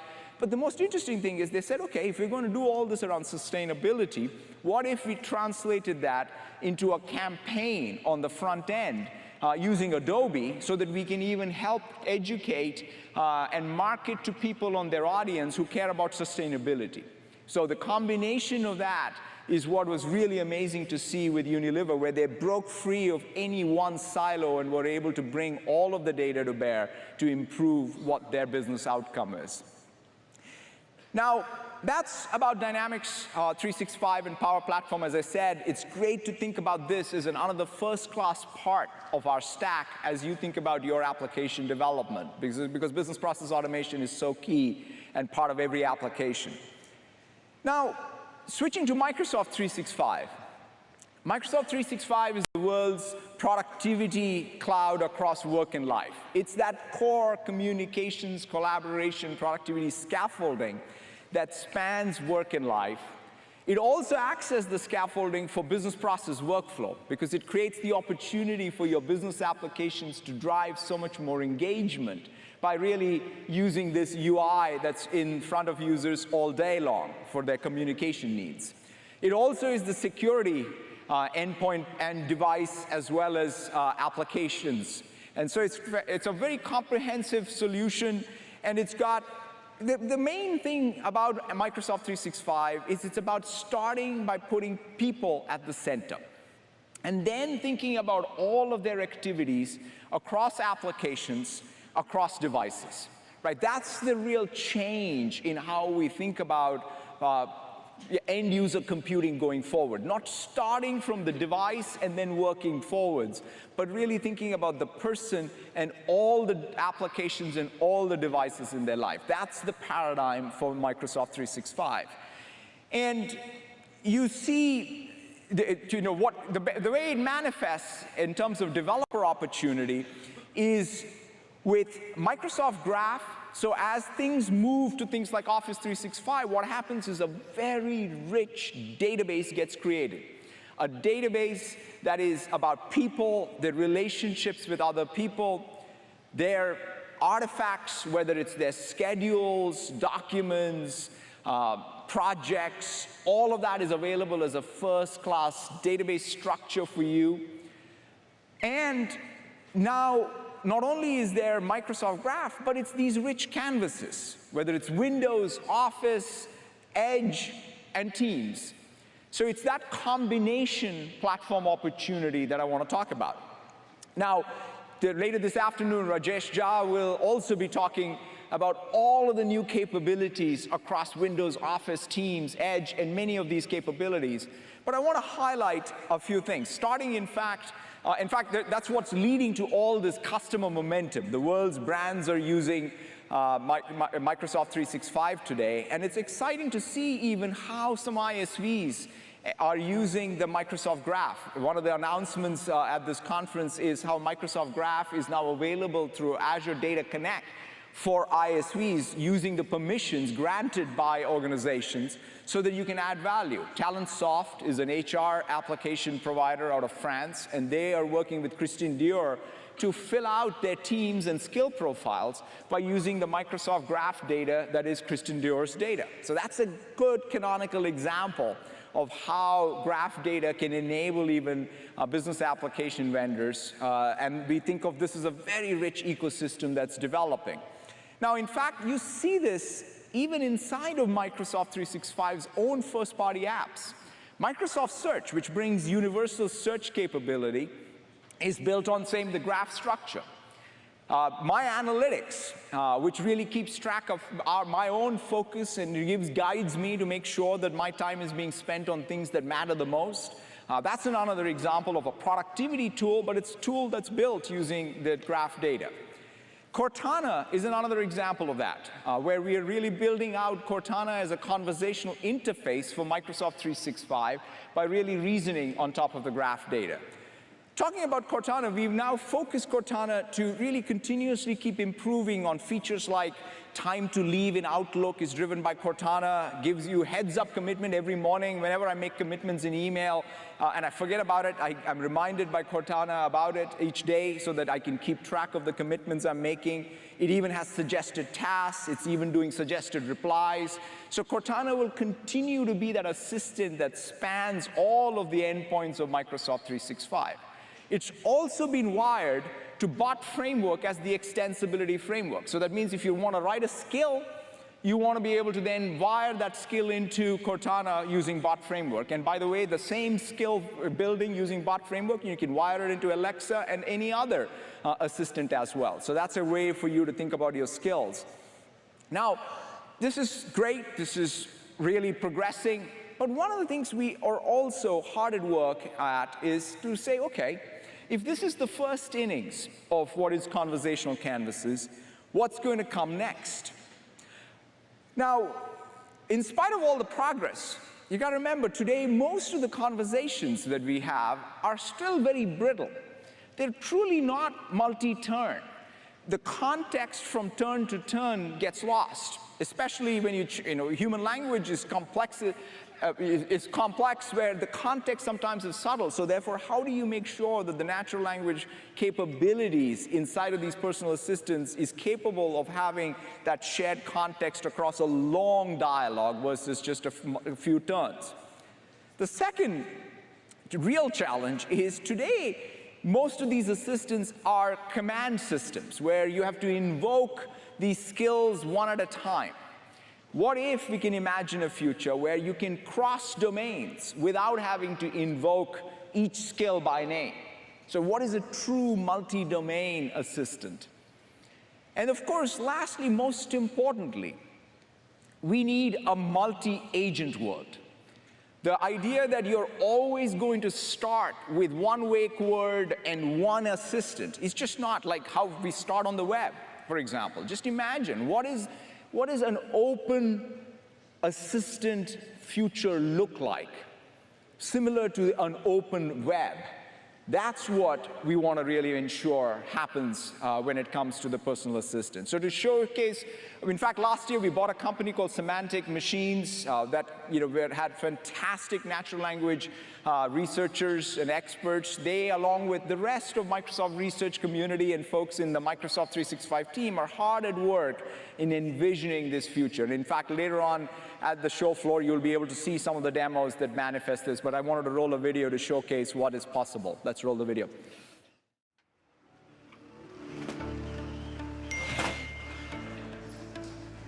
What do I have today?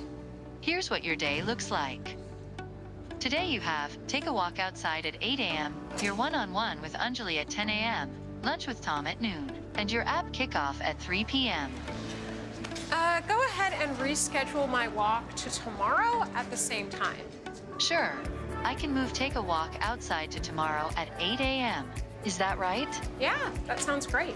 Okay, I've moved it to tomorrow. And schedule a cram session with Nicholas and his manager from 9 to 1:30 today. And we're gonna need a room in Bellevue. Oh, okay. I'll invite Nicholas Cohn and Michelle Estes to the cram session, and I'll put your meeting in City Center 2605. Does that look good to you? Yeah. And push back my one-on-one with Anjali to tomorrow. All right, I've booked your meeting. And here are a couple of options to meet with Anjali Bhatt tomorrow. Is there anything later in the day? Let's see. How about this one? Yeah, that'll work. And is she invited to the app kickoff this afternoon? No, she's not on the invite. No, please send it to her. Okay, I've forwarded the app kickoff to Anjali Bhatt. Great.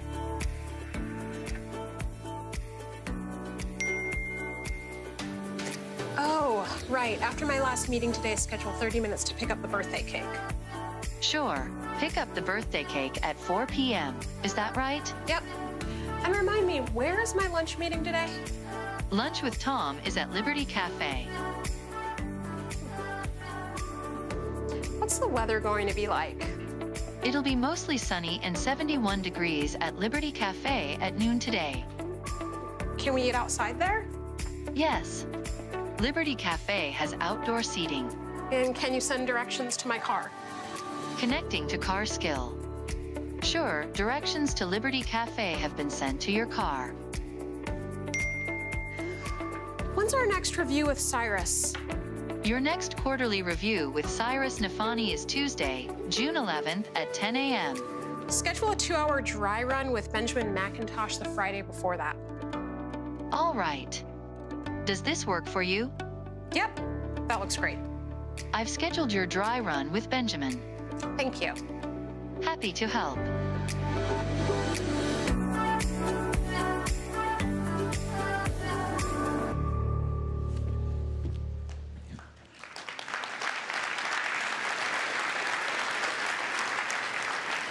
We're very excited to continue to push towards this future with Cortana and Bot framework, true multi-turn, multi-domain, multi-agent world.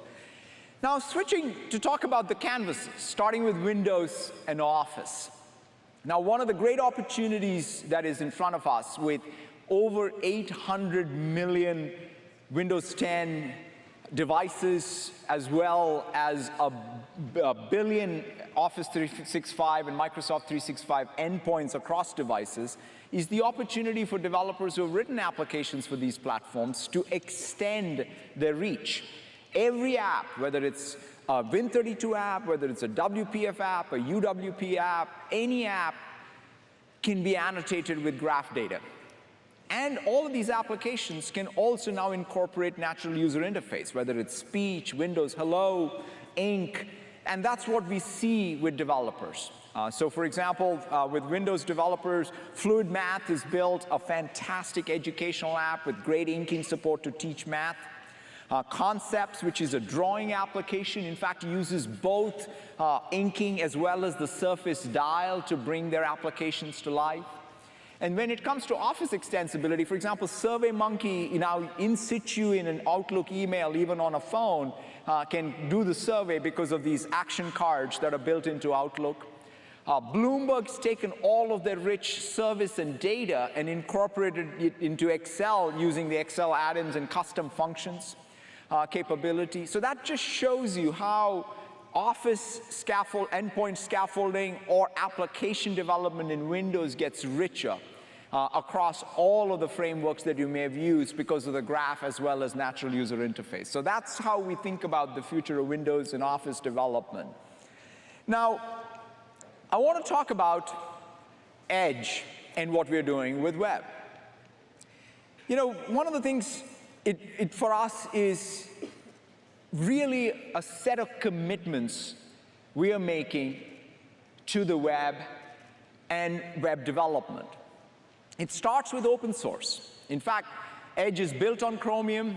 We are fully participating in the OSS community there. We've already made contributions around ARM64 support. We're also bringing accessibility support to the code base so that all browsers built on the Chromium project can benefit from it. We've brought touch capabilities. So we're going to contribute back to the open source community so that all browsers built on that code base can improve and get better. It also starts with a commitment to be truly cross-platform. We're going to have Edge on Windows 10. We're going to have Edge on Windows 7, Edge on iOS and Android, and so we're going to and the Mac, and we're going to have support for all platforms. That means end users are going to be able to use one browser across their work and life. This is great for both developers as well as IT professionals. So that's our support and commitment for cross-platform. But we're also committed to innovating on the web. One of the things that we're very excited about is so before I go to innovation, let me talk about privacy and security, because we're really committed to ensuring that the transparency and choice is there for anyone browsing, because the most important thing is to make sure that all the data that's being tracked and collected on the web is something that is first very much transparent to the end user, and the end user is in control about their own privacy and security. And so we want to make sure that we are pushing the envelope on that. And on top of that, we also want to make sure we are innovating on the web. When it comes to innovation, the first area we are focused on is collaboration. We believe we can, in fact, bring the next generation of real-time collab to the web. But these distributed data structures that are client-side with a cloud relay, we believe we can bring collaboration that truly enhances productivity of the web, and it'll work across all browsers. And that's something that I want to really see us push forward with great developer support, both inside of M365 and the developer community. And to show you all of this set of demos, let me throw out to our team on the floor.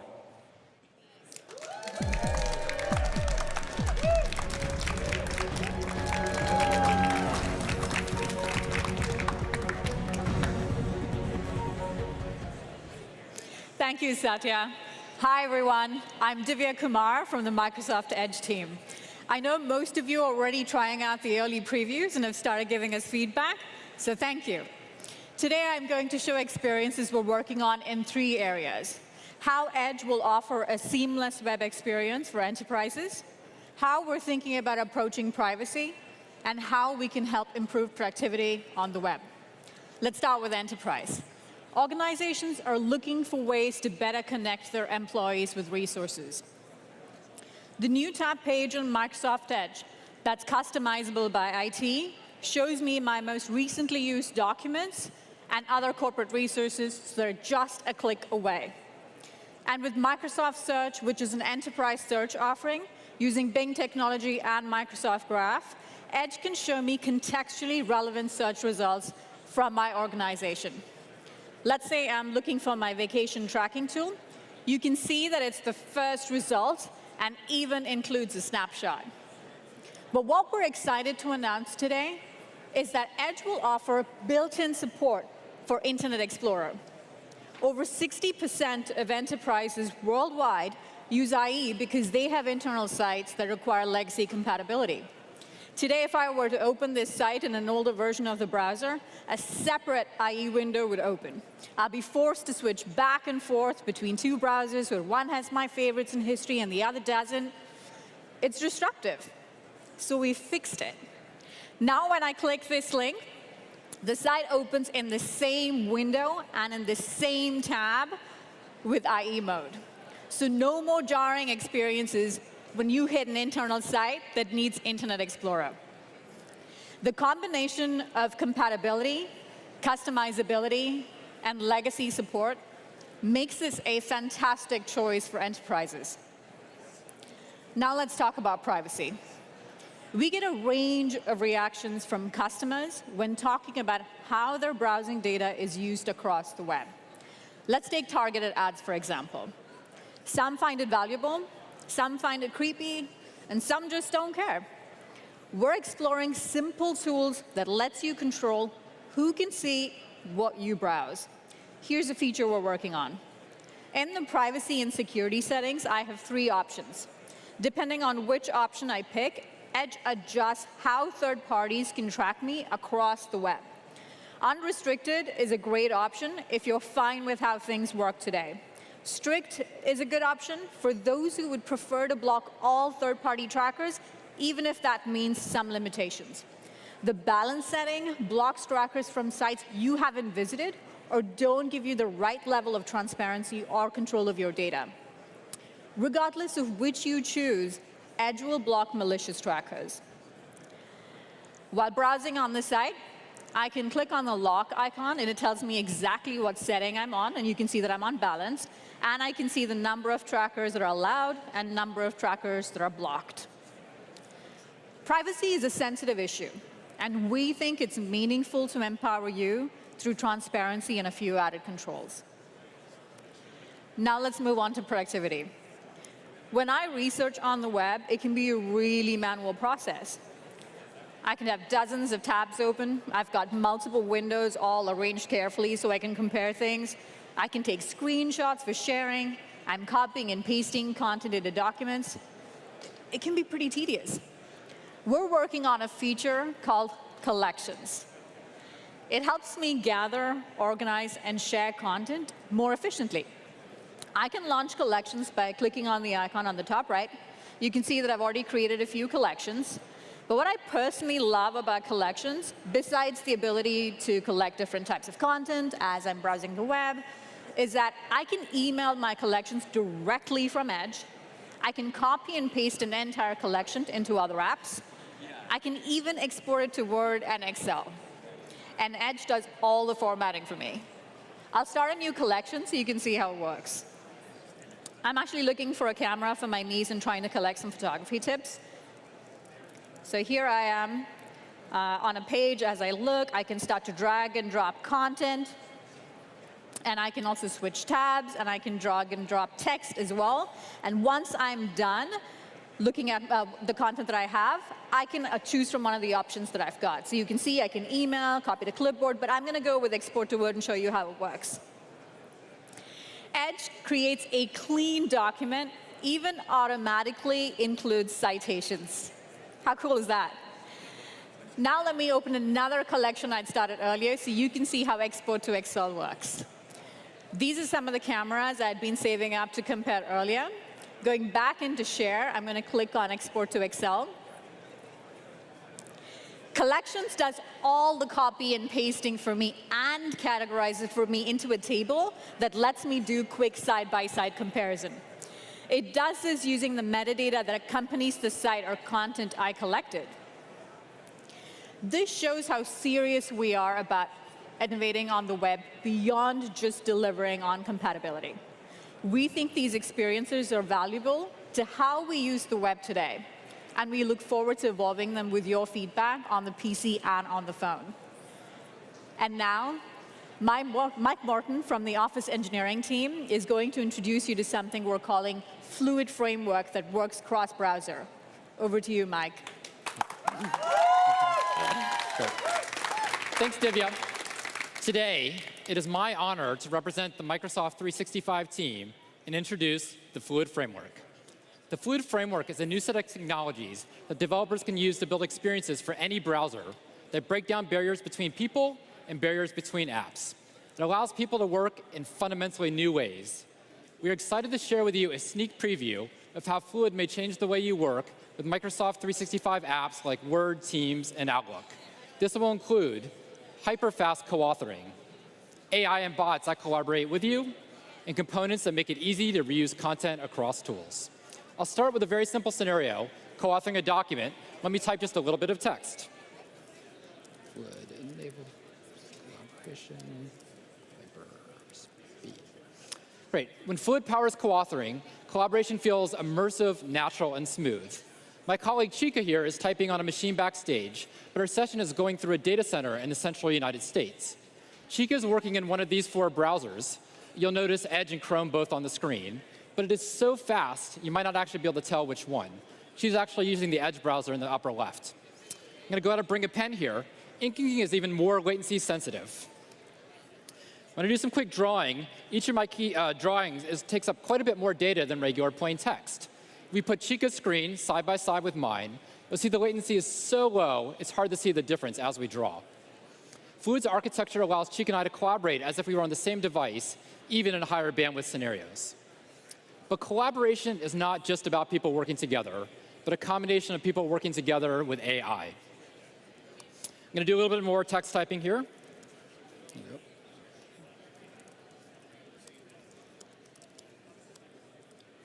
Translated to 8 languages. Sorry.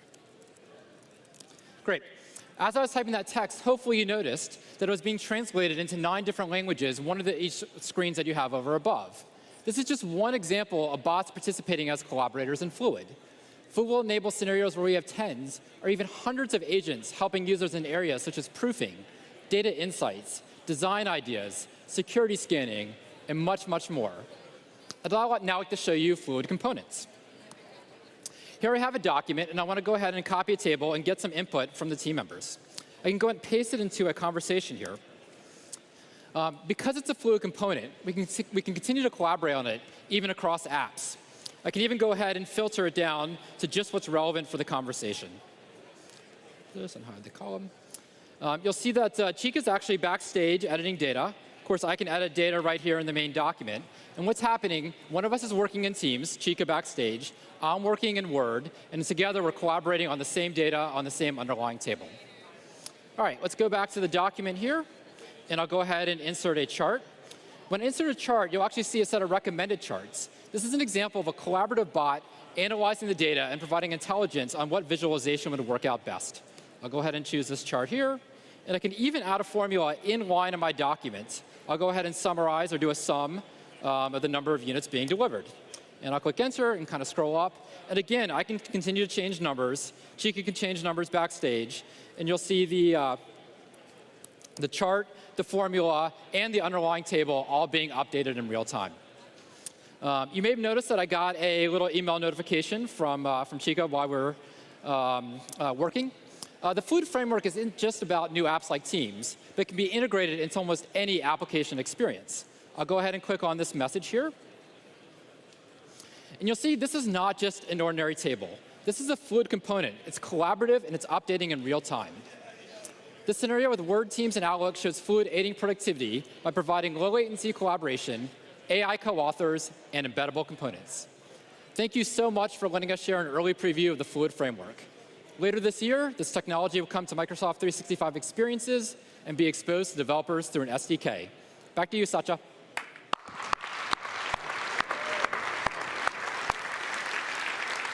Thank you, Divya and Mike. I think the world is ready for another choice when it comes to web and innovation. We are very, very excited about both Edge as well as the Fluid framework and what developers can do with it.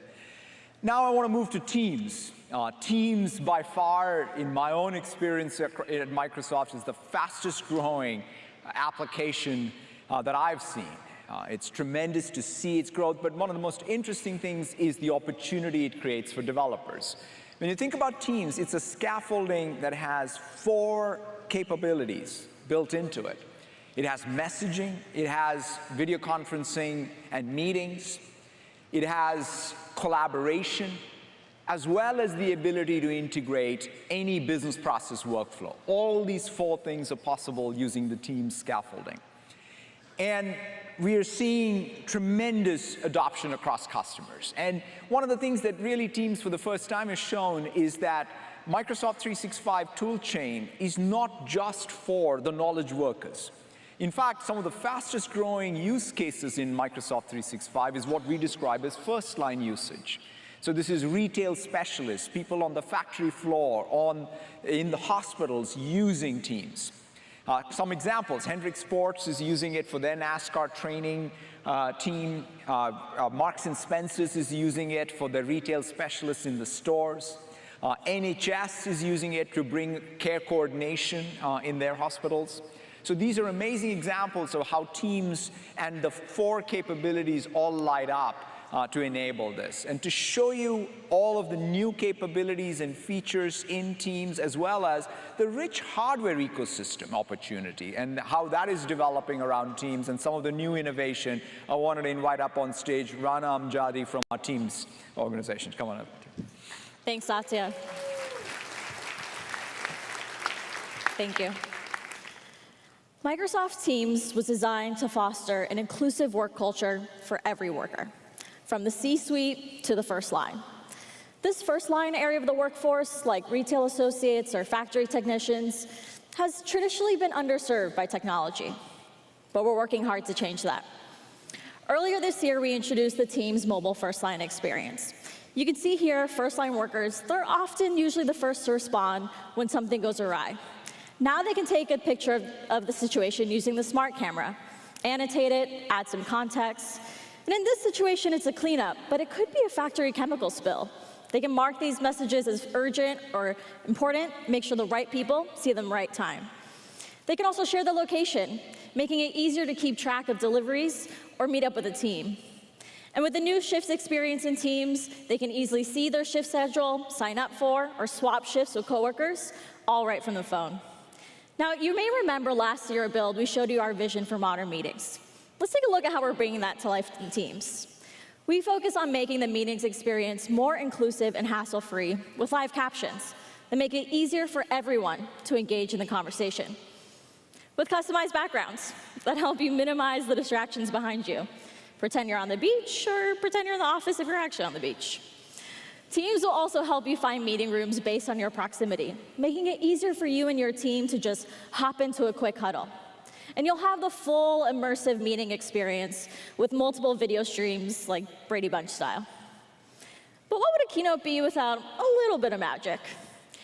People joining the meeting remotely should feel as included in discussion, even if the team is brainstorming at a whiteboard. So by simply connecting a USB webcam to the Teams room, using AI, the room will find the whiteboard image and straighten it to make it more legible. It also detects people and makes them transparent. So if someone walks in front of the whiteboard to write something, the team online will be able to see right through them, like literally right through them. It's pretty cool. And all of these features have been designed to work best with our ecosystem of Teams devices, making meetings and callings experiences better in conference rooms, at your desk, and on the go. It's been so incredible to see what you've been building with our apps across so many categories and industries. Whether you're using Office 365 apps, any of our hundreds of partner apps, or building your own, Teams unifies all of these experiences into one hub.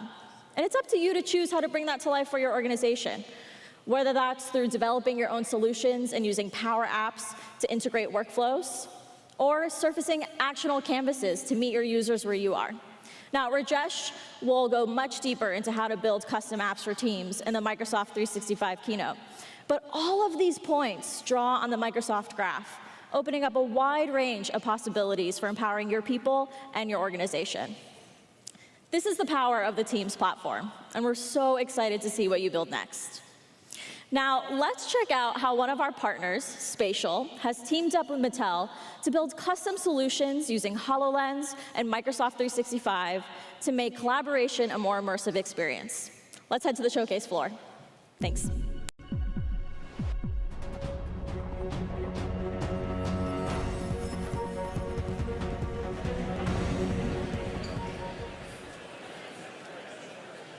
Thank you, Rana. I'm excited to show you, our fellow developers, how we at Spatial have been able to enrich our existing holographic collaboration app with HoloLens 2, Azure Spatial Anchors, the Microsoft Graph, and Teams. We were really blown away by how quick and easy it was to use these simple APIs to make Spatial even more useful for our customers by leveraging the power of the Microsoft Graph that they are already running their businesses on.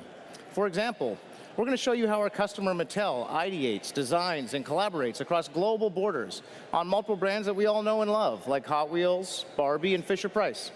Let's take a look. So I'm going to jump onto my PC here, and I'm already in a Teams channel. And I can see Amanda's posted some cool new content, but why don't we upgrade this to a live spatial meeting to get everyone on the same page? I'm actually just gonna click over to the spatial tab in Teams, and I get this really cool 3D dollhouse view. I'm gonna click into the room where I can see everybody, but since I have a HoloLens 2 here, why don't I take this off a 2D screen into a 3D meeting? All I have to do is scan the QR code in the corner. I'm gonna put on the device and scan the code. Here we go. Oops. Hey, Amanda, what's up? It looks like you're already in here. Yep, I'm here in my office also wearing a HoloLens 2. So you'll see me in the room show up as an avatar.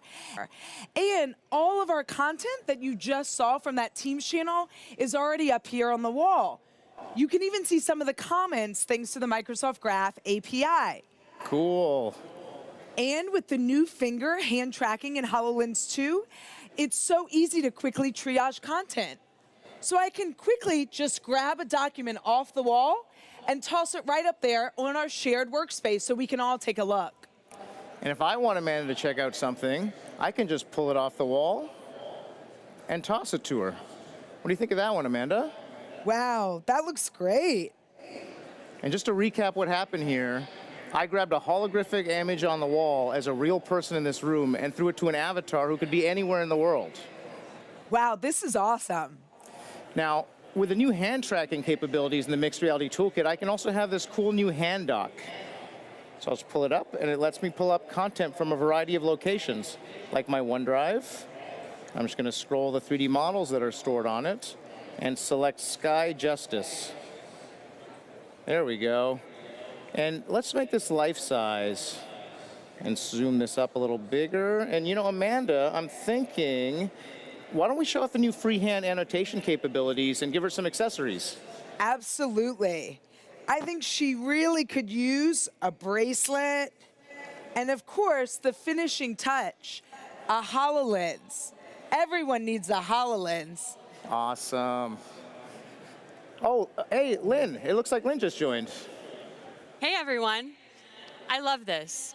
Joining from my PC, I'm still able to participate in the experience, even without a HoloLens. So are you ready to see what I've been working on? Yeah, let's check it out. Since I've joined from my laptop via the spatial tab in Teams you saw earlier, I can easily browse and upload content directly from my PC and upload it to the meeting.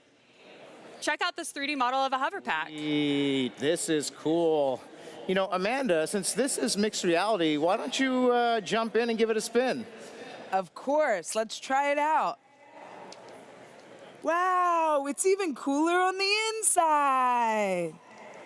Now,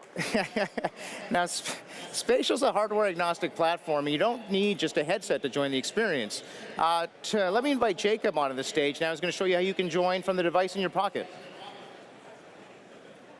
Oh, this is so dope. I love it. Great work, Lynn. With Azure Spatial Anchors, this mixed reality experience shares a map across HoloLens and ARKit and ARCore. This means that I can have the most immersive experience on a HoloLens, or I can use this Android phone here to not only see what everyone else is seeing, but actively participate and modify the content as well. Nice.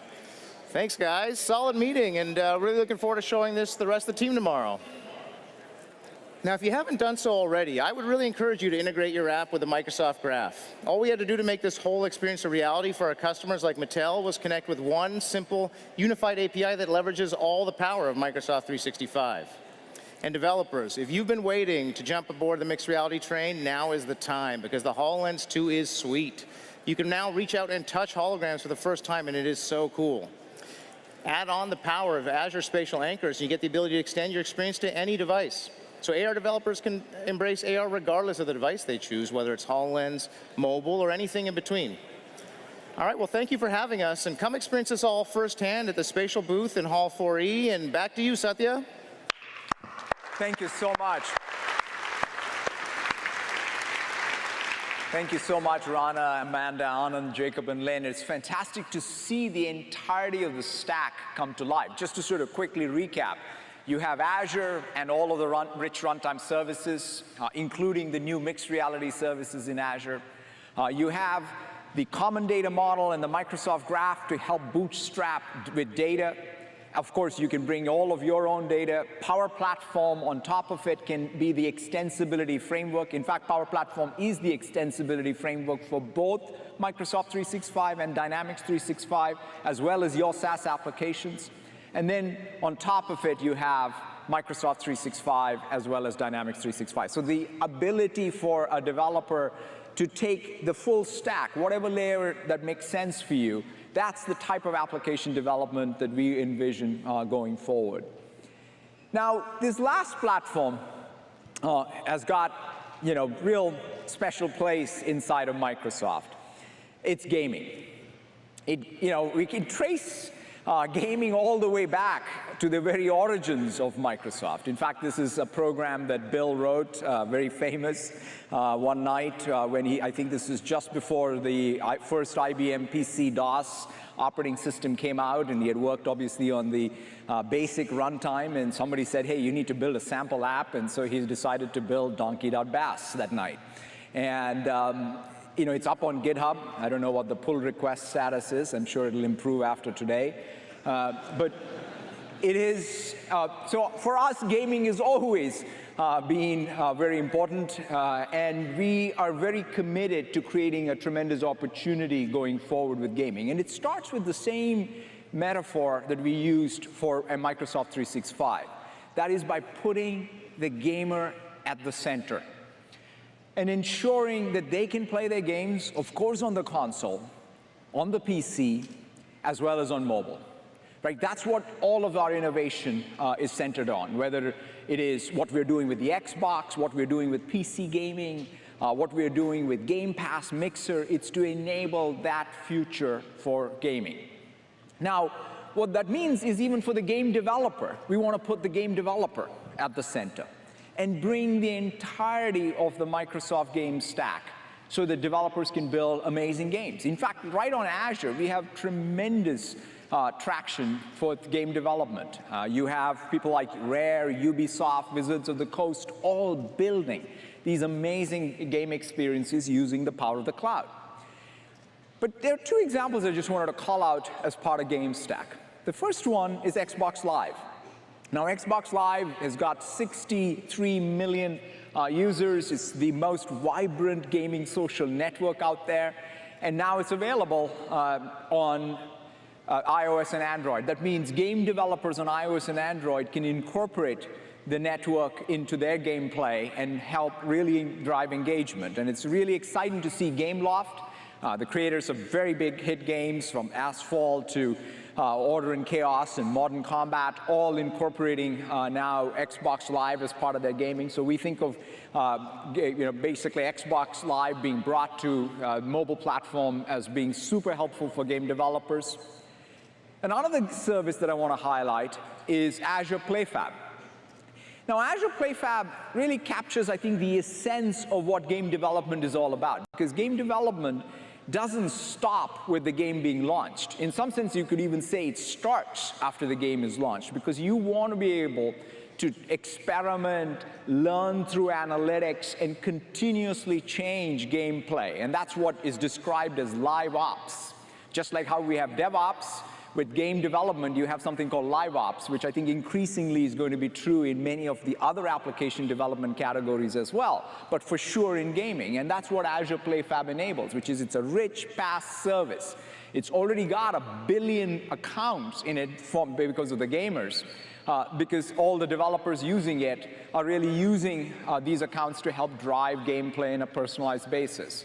And it's really exciting to see Roblox partner up with Azure PlayFab to bring this to their community of developers. So we are very, very excited to see how this really enables all of the community of developers building on Roblox to be able to use PlayFab and really enhance the experience. So gaming, again, is very rich opportunity. And I just wanted to roll a video of GameStack for you.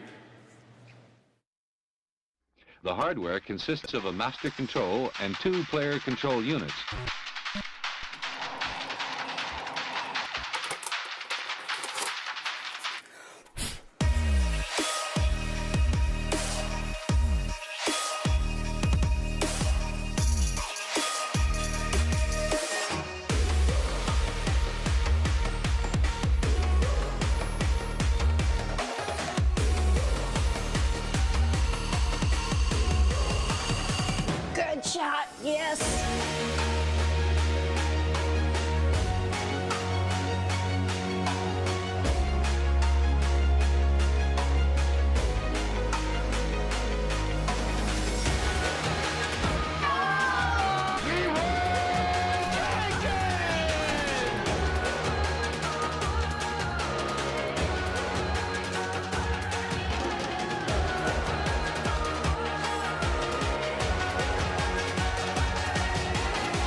It's really exciting to see the developer opportunity in front of us. What you saw today is how we're building the best modern technology stack for applications, data and AI, business process automation, communications and productivity, as well as gaming. These platforms are rich canvases for you in this era of the cloud and the edge to enable you to turn the dreams that you all have into reality. Not just imagine the future, but to create it, to build these magical experiences. Magical experiences that empower people to be more productive and collaborative. Magical experiences that help organizations to grow, evolve, thrive. Magical experiences that address the most pressing challenges out there, whether in education, healthcare. Magical experiences that help people connect, relax, have fun. It's this community here that has the power to create that future. And most importantly, to build a world that we all want to live in. I can't wait to see the magic you build, but first I want to leave you with a sneak peek to some magic our team is creating right outside this convention center. Thank you all very, very much. Have a fantastic build.